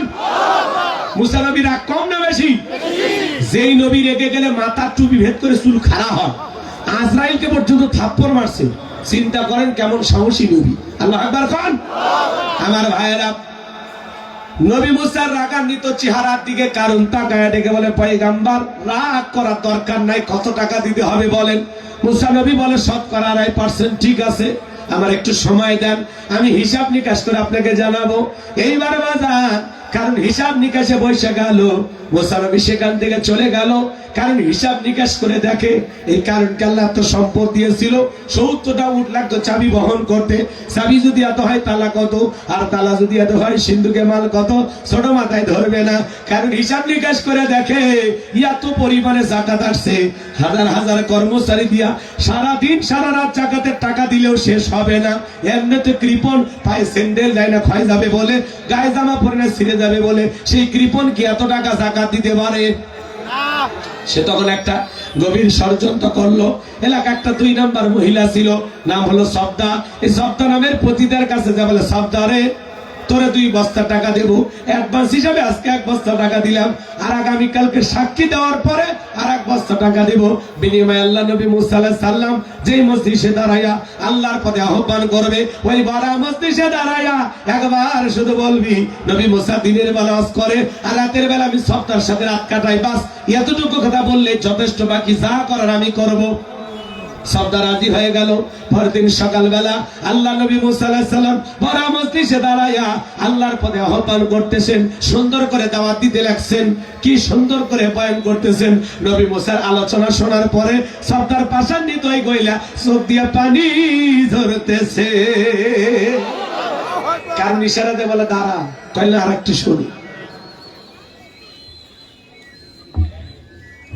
সবদার কাছে এইবার 2 জন লোক পাঠাইলো, যাও ওরে দাঁড় করায় দাও। আজকে মুসা যে কায়দা ওয়াজ শুরু করছে, সব মানুষ কালেমা পড়ে মুসলমান হতে পারে, যাও তাড়াতাড়ি যাও। এইবার সবদার কাছে দা বলে, নেতা গতকাল রাত্রিতে 1 বস্তা টাকা দিয়েছে, আর 1 বস্তা টাকা রেডি আছে, সাক্ষী দিয়ে টাকার বস্তা নিয়ে চলে যাও। কয় না শুনি, বলে না আর শুনতে দেওয়াই যাবে না। 2 জন 2 হাত ধরে ভরা মজলিসে সবার সামনে জোর করে সবদাকে দাঁড় করায় দিল। যখন কারণ লাভ মেরে দাঁড়ায় বলে, মুসা রে অজ বন্ধ খাওয়া, তাকায় দে 2 নাম্বার মহিলা দাঁড়াইছে। মহিলাটা 2 নাম্বার না 1 নাম্বার মুসা নবীকে জানে, কিন্তু রতন ছেলে। কথায় আছে না ভাই, রাগ করতেছেন? হুজুর যখন হক কথা বলে, সুদের কথা বলে, ঘুষের কথা বলে, আল্লাহর আইনের কথা বলে, মসজিদের মেম্বারে দাঁড়ায়া ওয়াজ মাহফিলে যখন হক কথা বলে, বাতিল শক্তি আবু জেহেল, ডিজিটাল আবু জেহেল, এরা আসে কি কয়, হুজুর আজকে তো লাইন সারা হচ্ছে। কথা কয় না কে? এই হুজুরের ওয়াজ লাইন সারা না তোদের জীবন লাইন সারা? আলেমদের কথা বলতে বাধা দেয় যারা, এরা পুরোটাই তার সেরা। কোরআন হাদিসের হক কথা বলে তোর এত জ্বলে কে? হ্যাঁ জ্বলে, শয়তানের কাছ থেকে মলম কিনে লাগা। সুদের কথা বলা যাবে না, কেন? সুদ খাও। ঘুষের কথা বলা যাবে না, কেন? ঘুষ খাও। দুর্নীতির কথা বলা যাবে না, কেন? দুর্নীতি করো। চাঁদাবাজির কথা বলা যাবে না, কেন? ধান্দাবাজি করো। কথা কও। জালেম শাসকের কথা বলা যাবে না, কেন? তুমিও জালেম। সে কথা বলা লাগবে, কিন্তু হক কথা বলাই জানা রে ভাই, হাতে পায়ে ধরে কয়, হুজুর এদিক ওদিক যাই না হুজুর। কথা বল দেখে তেলাওয়াজ করা লাগবে। কিসের তেলাওয়াজ? কণ্ঠ আছে যতদিন, হক কথা চলবে ততদিন। কথা বলে ঠিক কিনা? আমরা কোনো বাতিলের রক্ত চক্ষুকে ভয় করি না। কথা বলেন, শোনেন। মুসা নবী দাঁড়িয়ে আছেন, কারণ বলতেছে সবটা তোমার, যাও আর তুমি বলো আমি তোমার সাথে আছি। থাকবি তো তুই যে একটা লুচ্চা। এবার সবটা বলতেছে, কারণ বসো, আমি যেহেতু দাঁড়িয়েছি বলার জন্য আমাকেই বলতে দাও। এইবার সবটা বলতেছে, ও দেশের জনগণ শোনো দিয়ামন, আমি জীবনে কোনোদিন মুসা নবীকে দেখি নাই। আজকে মুসা নবীকে দেখার পরে, আলোচনা শোনার পরে আমার পাষাণ হৃদয় গইলা গেছে। আমি সিদ্ধান্ত নিয়েছি আর খারাপ কাজ করব না, অশ্লীল কাজ করব না। আমি তওবা করে ঈমান আনতে চাই। একটু জোরে কর না সুবহানাল্লাহ। এই বাহার দিকে বলে, এই কারণ কেন লাফালাফি করতেছে আপনারা কি জানেন? আচ্ছা বলেন তো, আলেমদের ওয়াজ শুনে বেনামাজি নামাজি হয় না? সুদখোর ঘুষখোর ভালো হয়ে যায় না? চোর ডাকাতও ভালো হয়ে যায়। দাড়ি কাটার যুবকটা আলেমদের ওয়াজ শুনে দাড়ি রাখে, বেপরদায় চলা মা বোনেরা পর্দা করে, স্টার জলসা জি বাংলা দেখা বন্ধ করে। কথা বলেন আমার ভাইয়েরা। সবটা এবার বলতেছে, কারণ কেন লাফালাফি করতেছে আপনারা কি জানেন? গতকাল রাত্রিতে কারণ আমার বাড়িতে গিয়েছিল, আমার 1 বস্তা টাকা দিয়েছে, সাক্ষী দিলে আরো 1 বস্তা টাকা আমারে দেবে, বিনিময়ে আমাকে কথা বলতে হবে। নবী মুসা দিনের বেলা ওয়াজ করে, রাতের বেলা আমি সবদার সাথে রাত কাটাই। কিন্তু আপনাদেরকে সাক্ষী রেখে বলতেছি, মুসা নবীর চরিত্র ফুলের চাইতেও পবিত্র। ওই কারণ হলো আমি সবদার নিয়মিত ভক্ত। বলেন আল্লাহু আকবার। ওয়া মাকারু ওয়া মাকারাল্লাহ আল্লাহু খায়রুল মাকিরিন। এলাকা যে গর্ত করে করেছে, নিজের গর্তে নিজেই পড়েছে। কথা কন। যারা ট্রাইব্যুনাল গঠন করে কোরআনের পাখি আল্লামা সাইদি হুজুরকে মৃত্যুদণ্ড রায় দিয়েছিল, আজকে নিজেদের তৈরি করা ট্রাইব্যুনালে নিজের নামে ফাঁসি রায় হয়ে গেছে। সাইদি হুজুরের বিরুদ্ধে রায় হয়েছিল, 200 মানুষ জীবন দিয়েছিল, লক্ষ লক্ষ মানুষ রাজপথে মিছিল করেছিল। আর একটা প্রধানমন্ত্রীর বিরুদ্ধে ফাঁসি রায় হয়, মশাও মরে না, উল্টো জনগণ মিষ্টি খায়। কি জনগণ আর কি প্রধানমন্ত্রী। এখন আবার বলে না এই ট্রাইব্যুনালের রায় আমি মানি না, এটা অবৈধ ট্রাইব্যুনাল। জামাত বিএনপির বিজয় করার সময় এটা বৈধ ছিল, এখন অবৈধ হয়ে গেছে। নিজের বেলায় পড়ছে। কথা বলা ফাঁসি রায় হয়েছে না, কি জনগণ খুশি হয়েছে না? আপনারা খুশি হইলে আমি খুশি হই। ফাঁসি রায় দিলাম, উনি কে দেশে আসতে আনতে পারবেন? কারণ যে দাদার দেশে গেছে, দাদা তো হচ্ছে আমার গতি না থাকলে ওনারা টিকে রাখা লাগবে। ঠিক হ্যাঁ, দাদা ওনার দায়িত্ব নিয়েছে। কষ্ট পাচ্ছেন মনে হয় আপনারা। এইবার যখন জনগণের সামনে গোপন তত্ত্ব ফাঁস হয়ে গেল, নবী মুসার রাগটা বেড়ে গেল। দেখে বলে আল্লাহ, চাইতে গেছিলাম যাকাত, আর আমার বিরুদ্ধে এত বড় মিথ্যা অপবাদ, এটা তো মানা যায় না। আপনি জমিনকে অর্ডার দেন, জমিন যেন কারণকে গ্রাস করে ফেলে, আর সম্পদ সহ। আল্লাহ দোয়া মঞ্জুর করলেন, কারণের ধন সম্পদ সহ হাঁটু পর্যন্ত জমিনের ভিতরে চলে গেছে। বলে বলে ব্যাপার না, উঠতে পারবো, দেহে শক্তি আছে। মাজা পর্যন্ত, কমর পর্যন্ত যখন চলে গেছে, ও বলে ব্যাপার না, উঠতে পারবো। গলা পর্যন্ত যখন জমিনের ভিতরে চলে গেছে, দেখে বলে মুসারে, ধন সম্পদ যা আছে সব তোমার আর তোমার আল্লাহ, তুমি নিয়ে যাও, জানটা ভিক্ষা দাও। মুসা আলাইহিস সালাম ডেকে বলেন, আল্লাহুস সামাদ, আমার আল্লাহ অমুখাপেক্ষী, আমার আল্লাহ কারো কাছ থেকে কিছু নেয় না, আমার আল্লাহ শুধু দিয়েই যায়। কারণ রে, তোর ধন সম্পদ সহ জমিনের ভিতরে চলে যা, আর পৃথিবীর ইতিহাসে সাক্ষী থাক, তোর মতো যারা স্বর্ণ রূপা টাকা পয়সা জমা রাখবে, আল্লাহ রাস্তায় খরচ করবে না, কৃপণতা করবে, কঠিন কিয়ামতের ময়দানে তুই কারণের কাতারে দাঁড় করাইয়া আল্লাহ তাদের বিচার করবে। এজন্য বাজান, যাকাত দিলে সম্পদ কমে না বাড়ে। যাকাত হলো মালের ময়লা, যাকাত আপনার সম্পদকে পবিত্র করবে। যাকাত দিলে ধনীর সম্পদ কমে না, আল্লাহ ধনীর ধনকে আরো বাড়াইয়া দেয়। আরে ভাই, আল্লাহ যে আপনাকে যাকাত দাতা হিসেবে কবুল করছে, আলহামদুলিল্লাহ। পৃথিবীতে যত মানুষ যাকাত দেয়, তাদের মধ্যে যে আমিও একজন, আল্লাহ যে আমারও ওই তালিকায় রাখছে, এটা শুকরিয়ার বিষয়। কথা বলে না? যাকাত দেওয়া মানে গরিবকে দয়া বা করুণা দেখানো নয়। যাকাত দেওয়া আপনার ফরজ, গরিবের যাকাত খাওয়া ফরজ নয়। গরিব আপনার যাকাতের টাকা গ্রহণ করে আপনাকে ফরজ ইবাদত পালনের সুযোগ তৈরি করে দিয়ে ওই গরিব বড় লোক দয়া করছে। কথা বলেন ঠিক কিনা? আপনি ধনী, আপনি যাকাত দিতে বাধ্য, দিলে বাঁচবেন, না দিলে ফাঁসবেন। কথা কয় না? সূরা তওবার ভিতরে আল্লাহ তাআলা বলেছেন, যারা স্বর্ণ রূপা টাকা পয়সা জমা রাখে, আল্লাহ রাস্তায় খরচ করতে চায় না, যাকাত দিতে চায় না, তাদের জন্য রয়েছে আযাবের সুসংবাদ। নাউজুবিল্লাহ কোন? তাহলে আপনার এই সম্পদ যদি দুনিয়াতে হিসাব করে যাকাত না দেন, আপনার এই সম্পদ জাহান্নামের শাস্তির কারণ হবে। আল্লাহ আমাদের হিসাব করে যাকাত দেওয়ার তৌফিক দান করেন। জোরে বলেন আমিন। এই যে কি কইলাম, আলেমেরা তালিকা করবে, শোনেন, আলেমেরা সমস্ত ধনীদের তালিকা করে যদি যাকাত কালেকশন করে, আদায় করে, আর আল্লাহ তাআলা যাকাতের যে 8টা খাত দিয়েছেন, এই খাত অনুযায়ী যাকাত বন্টন করে, এদেশে জরিপ করে আমরা দেখেছি 5 থেকে 7 বছর যদি যাকাত আদায় করা হয় আর সঠিক ব্যক্তিদের হাতে যাকাত তুলে দেওয়া হয়, 7 বছর পরে এই দেশে একজন গরিব যাকাতের টাকা নেওয়ার জন্য খুঁজে পাওয়া যাবে না। চিৎকার মেরে বলুন আল্লাহু আকবার। তাহলে এই দেশে আল্লাহর আইন চালু না হওয়া পর্যন্ত, যাকাত ভিত্তিক অর্থনীতি চালু না হওয়া পর্যন্ত এই সমাজ পরিবর্তন হবে না। কারণ আমার ঠিক কিনা? তাহলে আল্লাহ আমাদের যাদেরকে অর্থ দিয়েছেন, হিসাব করে প্রত্যেক বছর যাকাত দিবেন। কি 200-300 করে লঙ্গি শাড়ি না, যাকাতের 1.5 লাখ টাকা একজনে দিয়ে দেন, একজনে কি দিয়ে দেন। পার্বতী এরকম ভাবে দিতে, কবে ইসলাম কায়েম হবে জানি না, তবে আপনারা একটু দায়িত্ব নেন, গ্রামে দায়িত্ব নিয়ে মসজিদ বানান, ঈদগাহ মাঠ বানান, সবাই এক জায়গায় হতে পারে। ধনীরা মিলে একটা যাকাত কমিটি গঠন করবেন। কথা কাটা 50 জন ধনী আছেন, আপনার 50 জনের জাকাত এক জায়গায় করেন, কইরা ধরেন 50 লাখ হয়েছে। এই গ্রামে 30 জন গরিবের তালিকা করেন, সবচেয়ে গরিব, খাইতে পারে না, ভিক্ষা করে, মিসকিন, এরকম 30 জনকে দিয়ে দেন। পরের বছরে আরো 30 জন, পরের বছরে আরো 30 জন, এভাবে 5 বছর দেখা গেলে 150 জন মানুষ দিয়ে দিলেন। একটা গ্রামে 150 জন গরিব থাকে না। তার মানে 5 বছর পরে আপনাদের এই গ্রামের সবাই হবে স্বাবলম্বী, সবাই সচ্ছল হবে, কেউ আর অভাবী থাকবে না। আমরা কি এরকম দায়িত্ব নিতে পারবো?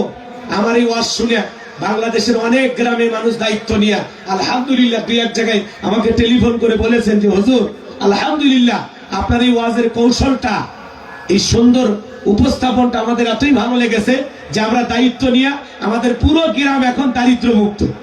আলহামদুলিল্লাহ। আমরা চাইলে এরকম দায়িত্ব নিতে পারি, আল্লাহ তৌফিক দান করেন, জোরে বলেন আমিন। এইবার মুমিন বান্দার 3 নাম্বার গুণাবলী শেষ। 4 নাম্বার, যুবক রেডি হইছো? এরা বলে যুবক তোদের বিয়ে কি এমনি আটকে আছে? কথা বলার শক্তি নেই, তোরা বিয়ে করে করবি কি? এই যুবক কয় নাম্বার? তাও কয় না, কয় নাম্বার? 4 নাম্বার। আমার আল্লাহ রাব্বুল আলামিন বলেন ওয়াল্লাযীনা হুম লিফুরুজিহিম হাফিজুন। মুমিন বান্দার 4 নাম্বার গুণাবলী, নিজের যৌবনটাকে সংযত রাখা, নিজের যৌবনটাকে কন্ট্রোল করা। মুমিনের যৌবন হোটেলে বিক্রি হবে না, পার্কে বিক্রি হবে না। মুমিন কোনদিন বিয়ের আগে অবৈধ প্রেম ভালোবাসা করতে পারে না। কথা কয় ওয়াল্লাযীনা হুম লিফুরুজিহিম হাফিজুন। কথা গোলাম রব্বানি না, কথা আমার মালিকের। আল্লাহ কি বলছেন? নিজের যৌবনটাকে সংযত রাখো, কন্ট্রোল করো। আল্লাহ শিশুকালের হিসাব নেবেন না, হিসাব নেবেন যৌবন কালের। এ যুবক শোনো, আল্লাহ রাসূল বলেছেন তোমরা যদি 2টা জিনিস কন্ট্রোল করতে পারো, 2টা জিনিসকে হেফাজত করতে পারো, একটা হলো 2 চলের মাঝখানে থাকা নরম জিহ্বা, আর 2 মাঝখানে থাকা লজ্জাস্থান। এই 2টা যদি তোমরা সংযত রাখতে পারো, কন্ট্রোল করতে পারো, আমি নবী তোমাদের জান্নাতের জিম্মাদারি নিলাম। বলুন না সুবহানাল্লাহ। তাহলে যুবক, এই যৌবন কালে আমরা গুনাহ করতে ভালোবাসি, আর এই যৌবন কালের ইবাদত আল্লাহ পছন্দ করে। আল্লাহ তাআলা হিসাব নেবেন যৌবন কালের, যে এই যৌবন কালটা কোন কাজে ব্যয় করছো। কথা কয় 70-80 বছরের মুরব্বী চাচা, আপনাকে যদি বলা হয় রাত 2টা বাজে, যে পৌষ মাসে শীত পড়ছে, যান তো একটু পুকুর থেকে গোসল করে আসেন, চাচা কি বলবে? ভাতিজা, যে শীত পড়ছে পুকুর থেকে গোসল করে ওই টাকা নেওয়ার মতো শক্তি থাকবে তো? কিন্তু একটা যুবককে যদি বলা হয় যুবক 2000 টাকা দেবো, পুকুর থেকে গোসল করে আসো, বলে হুজুর কাপড় খুলছি, টাকা বের করেন। কারণ যুবকের একটা পাওয়ার আছে, স্পিড আছে। কথা ঠিক কিনা? 70-80 বছরের মুরব্বী চাচিমা গরম পানি করে দিলে চাচার ভাগ্যে শীতের দিনে অজু জোটে, নামাজ জোটে। গরম পানি নাই, অজুও নাই, নামাজও নাই। কথা কয় বৃদ্ধ মানুষ, বয়স হয়ে গেছে, লাঠি ধরে হাঁটে হাঁটে মসজিদে যাইতে যাইতে জামাতের টাইম শেষ। তুমি যৌবনের যুবক, আজান হয়েছে, 2-1 মিনিটে মসজিদে পৌঁছাইতে পারো, সঠিক সময় জামাত ধরতে পারো। এই জন্য যৌবন কালের রুকু, সিজদা, নামাজ, ইবাদত আল্লাহ পছন্দ করে। তাহলে এই যৌবন কালটা আল্লাহর ইবাদতে কুরবানি করা দরকার আছে না? না। যৌবন কালে যদি ঠিকঠাক ভাবে ইবাদত করেন, শেষ বয়সে যা যদি ইবাদতে কম বেশি হয়, এই যৌবন বয়সটা ইবাদত করার কারণে বোনাস হিসাবে বুড়া বয়সে হালকা ইবাদত করলেও আল্লাহ তাআলা এই যৌবনের ইবাদত করার কারণে ওইটাতে আল্লাহ তাআলা মাফ করে দিবেন। কথা কি বুঝাইতে পারলাম? তাহলে যৌবন কালে বেশি সময় ইবাদত করা লাগবে কার? আল্লাহ। জোরে বলেন না ভাই, কার? আমার ভাইয়েরা, এ যুবকেরা শোনো না ভাই, আমার দিকে তাকাও, শোনো না। এই যে যৌবন কাল আল্লাহ আমাদেরকে দিয়েছেন, লাফাইতেছেন, গুনাহ করতেছেন, মন চাইতেছে যা ইচ্ছে তাই করতেছেন, সিনেমা দেখতে যাচ্ছেন, ঘুরতে যাচ্ছেন, পার্কে যাচ্ছেন, প্রেম করতেছেন। কথা কর না কেন? মানে এখন চোখে রঙিন চশমা পড়ছেন, দুনিয়াটা রং তামাশাই আপনি পাগল হয়ে গেছেন। হ্যাঁ, রাত 2টা-1টার দিকে উঠা অমুকের বাড়ির জানালায় গিয়ে কি আরামে গল্প করতেছে, মনে করেন কেউ দেখে না, আল্লাহ দেখতেছে না। বলেন না কেন? চাচা যারা আছেন মন খারাপ করছেন আপনারা। চাচা আপনারও এরকম বয়স ছিল, 25 বছর 22 বছর আপনি পার করে আসছেন না? যৌবনের সময় আপনার ছিল না? কথা বলেন না কেন? ওই সময় কি করছেন? সয়ালা নৌকা চড়ে ওই যে নদীর ওই পাশে গেলেন না, চরের ভিতর, সাথে কে যেন ছিল? ওই দিনের ভিডিও ফেরেশতারা এখনো করে রাখছে, কথা কোন ঠিক কেনা? আপনি যৌবন কালে যা করেছেন সব লেখা আছে। হযরত আলী রাদিয়াল্লাহু তাআলা বলেন, রাসূলের জামাই নাম কি? হযরত আলী বলেন, তোমরা যৌবনের তরণে গুনাহ করো, একদিন তোমাদের যৌবন থাকবে না, আমল নামায় গুনাহ ঠিকই লেখা থাকবে, কথা বলে ঠিক কিনা? হে যুবক, এই রঙের যৌবন একদিন জং ধরবে, কাঁচা দাড়ি একদিন সাদা হয়ে যাবে, টাইট চামড়া একদিন ঢিল হয়ে যাবে, কথা বলে।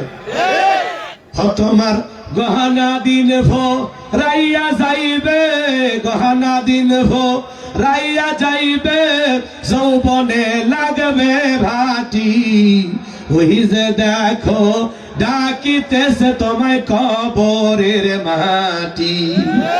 যেদিন সন্ধ্যার আগে ডুবের বেলা, এক নিমিষেই ভেঙ্গে যাবে তোমার রঙ্গেরই মেলা।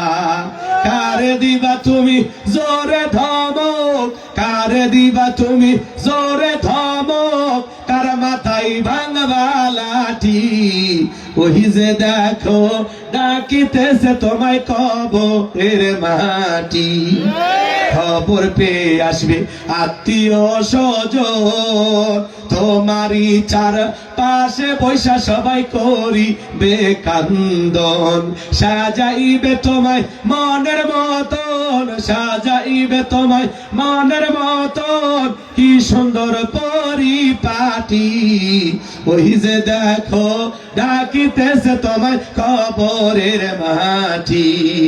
ধইরা মরো তুমি, ফেরা মরো তুমি মায়ারি পিছে, এত আশা ভালোবাসা সবই যে মিশে, কোন দিন জানো আইসা পরে, কোন দিন জানো আইসা পরে, আজরাইলের হাতের চিঠি, ওই যে দেখো ডাকিতেছে তোমায় কবরের মাটি। একটু জোরে কন্যা মারহাবা। এ কলিজার টুকরা যুবকেরা, এখন আছে চামড়া টাইপ, আল্লাহর সাথে করতেছো ভাই, যখন হবে চামড়া ঠিক তখন দিবে আল্লাহর সাথে মিল। ঢিল চামড়া নিয়ে আল্লাহ কি করবে? কথা কন না, তোর এই ঢিলা ঢালা বয়সে ইবাদত আল্লাহ কি করবে? আল্লাহ তো যৌবন কালটা চাইছে। কোন কাল? আল্লাহ বলে তোমরা যৌবন কালে গুনাহ করতে ভালোবাসো, এই যৌবন কালের ইবাদতটা আমি আল্লাহ পছন্দ করি, আমি আল্লাহ ভালোবাসি। তাহলে আল্লাহ যদি আমাদের এই যৌবন কালের ইবাদত ভালোবাসে, তাহলে আল্লাহকে খুশি করার জন্য এই যৌবন কালের ইবাদত করা দরকার আছে না? আরে ভাই, বয়স বেশি হয়ে গেছে, বুড়া মানুষ আপনি, বয়স্ক মানুষ, তাকায় দেখেন তো, বয়স হয়ে গেলে ওই মুরব্বী চাচা ঠিক মতো রুকু থাকতে পারে? 1-1.5 মিনিট থাকতে গিয়া চাচা মনে হয় পড়ে যান। বৃদ্ধ বয়স হয়ে গেছে, বেশিক্ষণ সিজদা থাকা যায় না, হাউস ফাউস হয়, দমে ক্যাশমের চায়, বেশিক্ষণ সিজদা থাকলে মানে মরে যেতে পারে। কথা কন, বয়স হয়ে গেছে, ইবাদত করতে যায় ওইরকম মজা লাগে না, স্বাদ লাগে না, কষ্ট হয়। কিন্তু এই যৌবন কালে লম্বা সময় রুকুতে থাকা যায়, লম্বা সময় সিজদায় থাকা যায়, ঠান্ডা পানিতে ওযু করা যায়। যৌবন কালে আল্লাহর ইবাদতে মন চাইলে তাহাজ্জুদে দাঁড়ানো যায়। এই জন্য যৌবন কালে ইবাদত করতে হবে কার? আমরা যৌবন কালে প্রেম নিয়ে ব্যস্ত। কথা বল না, যুবক তোদের পা দুটো আগায় দে, আমি তোদের পা ধরে বলে যাই, আর নামাজ কাজা কইরো না, আর ফাঁকি দিও না। এখনো মসজিদের দরজা খোলা আছে, যুবক চলো নামাজটা পড়ে নাও। আজান হচ্ছে, খেলাধুলা বন্ধ করো, মসজিদে যাও। আজকে যুব সমাজ নষ্ট হয়ে গেছে, ধ্বংস হয়ে গেছে। যৌবন থাকলে যা ইচ্ছা তাই করা যাবে না। তোমার যৌবন কালের পুরোটা সময় কুরবানি হবে তোমার হালাল স্ত্রীর কাছে। কথা বলা লাগবে, কথা বলা লাগবে। তুমি যা ইচ্ছা তাই করতে পারবো না। যুবক যৌবনের পরীক্ষা দিয়েছিলেন আল্লাহর নবী ইউসুফ আলাইহিস সালাম। কি নাম? লম্বা সময়, লম্বা আলোচনা, বলার সুযোগ নেই, সংক্ষিপ্ত কথা। জুলেখা তার গোপন কক্ষে নিয়ে যায়, প্রত্যেকটা দরজায় তালা মারছে, মারে বলতেছে হুজুর এই যে চাবি আমার হাতে, প্রত্যেকটা দরজায় তালা মারছে। আর কাছে যা বলে দিলে বড় জ্বালারে পাঞ্জাবিওয়ালা, হুজুর তো কিছুই বোঝে না, হুজুর সবই বোঝে, নারীর ছলাকলা বোঝে না। কথা বলে ঠিক কিনা? এইবারে জুলেখা কাছে যায় বলে ইউসুফ রে, তোমার চোখ দুইটা ভারী সুন্দর। ইউসুফ আলাইহিস সালাম ডেকে বলেন, এই চোখ যে আল্লাহ সৃষ্টি করেছে সে আল্লাহকে ভয় করো। জুলেখা নিজের কাপড় গুলো ছিঁড়ে দেবতার মুখগুলো ঢাকতেছে। ইউসুফ আলাইহিস সালাম ডেকে বলে, কাপড়ে ঢাকিলে তুমি দেবতার মুখ, কি দিয়া ঢাকিবা তুমি বিধাতার মুখ। জুলেখা কাছে আসে আর গোপন ইশারায় কি যেন বুঝাইতে চায়। ইউসুফ নবী বুঝতে পারছে জুলেখার মনের অবস্থাটা কি। ইউসুফ আলাইহিস সালাম আল্লাহর উপরে তাওয়াক্কুল করলেন, দেখে বলেন, আল্লাহ একমাত্র আপনি পারেন এই জুলেখার ষড়যন্ত্রের হাত থেকে আমাকে বাঁচাইতে। ইউসুফ আলাইহিস সালামের অন্তরে কার ভয়? এ গোপন একটা রূপ। ইউসুফ নবী আর জুলেখা ছাড়া কেউ নাই। এরকম চান্স যদি ডিজিটাল পোলাপান পায় কি করে? আরে ভাই, গোপন রুম তো দূরের কথা, পার্কের জিপে গলি পাইলে যুবকের প্রীতির 12 মাস। বিশ্ব বেহায়া দিবস পালন করতে যে এত ভালোবাসা পালন করে, কয়েকদিন পরে মহিলা বমি করে। কথা বল। মুসলিম যুবক কোনদিন বিশ্ব ভালোবাসা দিবস পালন করতে পারে না। কথা বল। কার্তিক মাসে দেখেন না কুকুরের প্রেম বেড়ে যায় রাস্তাঘাটে, তো যারা বিশ্ব ভালোবাসা দিবস পালন করে ওই কুকুরের স্বভাব ওরা পাইছে। কথা বলে ঠিক কিনা? ওটা বিশ্ব ভালোবাসা দিবস না, ওটা হলো বিশ্ব কুত্তা দিবস। জোড়ায় জোড়ায় পার্কের চিপায় অলিতে গলিতে রিক্সা ভ্যানে নারী পুরুষ জোড়ায় জোড়ায় ঘুরতেছে। সি সি সি সি, কত অসভ্য, কত বেহায়া হলে এই কাজগুলো ওরা করতে পারে। কথা বল না কেন? সাসারা করছে, যাক যুবক সাইজ করছে, মন খারাপ করছেন। আল্লাহর নবী ইউসুফ আলাইহিস সালাম আল্লাহর উপরে তাওয়াক্কুল করে ডেকে বলেন, আল্লাহ নিজের ইজ্জত আর সম্মানটাকে বাঁচানোর জন্য দৌড় মারার দায়িত্ব আমার, আপনার কুদরত থেকে তালা খুলে দেওয়ার দায়িত্ব আপনার। ইউসুফ আলাইহিস সালাম আল্লাহর উপরে তাওয়াক্কুল করে নিজের ইজ্জত আর সম্মানকে বাঁচানোর জন্য যখন দৌড় মেরেছেন, আল্লাহ তাআলা প্রত্যেকটা দরজার তালা আল্লাহর কুদরত থেকে খুলে গেছে। বলুন সুবহানাল্লাহ। শেষ দরজায় জুলেখা পিছন থেকে মারছে ধাওয়া। ইউসুফ আলাইহিস সালামের জামা ছিঁড়ে গেলেন। ইউসুফ নবী বলে, জামা ছিঁড়ে যায় যাক, ইজ্জত দেওয়া যাবে না। জুলেখা এবার তাকায় দেখে শেষ দরজায় তার স্বামী আজিজ মিসর দাঁড়ায় আছে। কথা আছে, যেখানে বাঘের ভয় সেখানে রাত হয়। স্বামীকে দেখা মাত্র জুলেখা নেকা কান্নার অভিনয় শুরু করে দিল। কিছু কিছু মহিলা দেখেন না, কথাটা বলার আগে কান্দে দেয়, দুনিয়াতে আমার কেউ নাই, কেউ নেতে বেঁচে আছো কৃষক। কথা কন না কেন? কিছু কিছু মহিলা দেখবেন কথা বলার আগে কান্দে দেয়, কিছুই বলা যায় না, চোখের মনে মোটর বসায় রাখছে, টিপ দেওয়ার আগে চোখ দিয়ে পানি বের হয়। যেই মহিলা যত বেশি কান্না করবে বুঝবেন ওর ভিতরে তত ভেজাল আছে। কান্দে মামলা জিততেছে, কান্দে কান্দে সব বলতেছে, মনে হয় সব অপরাধ পুরুষের, ওই নারীর কোনো অপরাধ নেই। না কেন? যার বউ কথায় কথায় কান্দে না, ধমক দিবে না, চুপ, কাঁদবি না। ঘটনা কি হয়েছে খুইলা ক। তোর কথা শুনে যদি মনে হয় কাঁদা উচিত, স্বামী স্ত্রী একসাথে জামাত করে কাঁদবো। শরীফ ওসমান হাদি মারা গেল, শাহাদত বরণ করলো, আজ পর্যন্ত তার বউ কাঁদছে কিনা হাসছে কিনা কেউ টের পায়নি। কেমন পর্দাশীল বউ। কথা কেমন নেককার বিবি পাইছে আমার ভাই। আর কত মহিলা একটু অনিল বিষয় হইলে ফেসবুক লাইভে এসে স্বামীর বিরুদ্ধে অভিযোগ, কান্দাকাটি। কথা গান আছে না? রাগ করছেন? এত অভিযোগ স্বামীর বিরুদ্ধে না? আপনার স্বামী খুবই খারাপ, ফেরাউনের চাইতেও খারাপ। কথা বল লাগে। এরকম মহিলা আছে না? নাই। আল্লাহ ওই নারীদেরকে হেদায়েত দান করুন। কত মহিলা স্বামী মারা গেলে বিলাপ করে কান্নাকাটি করে, কি দরকার? চুপ করে থাকেন, যাই নামাজে কাঁদেন, স্বামীর জন্য দোয়া করেন, 4 মাস 10 দিন শোক পালন করেন, বাধা নাই। কথা ফেসবুকে এসে কান্নাকাটি করে লাভ আছে? আল্লাহ নারীদের হেদায়েত দান করুন। আমার মনে হয় ওসমান হাদি ভাইয়ের বউ এই যুগের ফাতেমা। কথা গান ঠিক কিনা? কতটা ভদ্র মহিলা, আর কি মহিলা, অবাক হয়ে যায় আমি। এত ঘটনা ঘটে গেল, আজ পর্যন্ত মিডিয়ার সামনে আসলো না। আল্লাহু আকবার, আল্লাহু আকবার।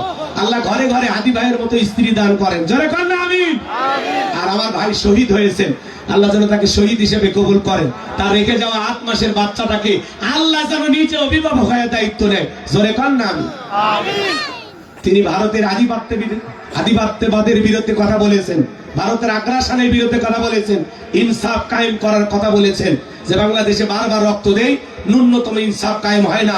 এজন্য আগামীতে আমরা বাংলাদেশে ইনসাফ কায়েম করব, ন্যায় বিচার কায়েম করব, মানুষের অধিকার প্রতিষ্ঠিত করব। মানুষকে এত বছর রাজনীতি করলাম, এত পাকা পাকা কথা কই না, এই পিচ্ছি পাকা পাকা কথা কয়। গোপনে ষড়যন্ত্র করে চক্রান্তকারীরা তাকে হত্যা করেছেন। কিন্তু মনে রাখবেন, আমার ভাইকে যারা হত্যা করেছে, আমার ভাই জিতে গেছে, কিন্তু যারা হত্যা করেছে এরা মরে গেছে। এদের কপাল পুড়ছে, একদিন ওইভাবে ওদেরকে হত্যা হতে হবে। আল্লাহ বিচার দেখাবে। কথা খালি 2 দিন আগে আর পরে কষ্ট হয়েছে, কষ্ট পাইলেও মাইনে নেন। আমার ভাইয়েরা নেকা কান্নার অভিনয় শুরু করে, ডেকে বলে ও স্বামী ইউসুফকে ছেলের মতো দেখতাম, আজকে সুযোগ পাই ইজ্জতের দিকে হাত বাড়াইছে। আরেকটু দেরি হয়ে গেলে সর্বনাশ।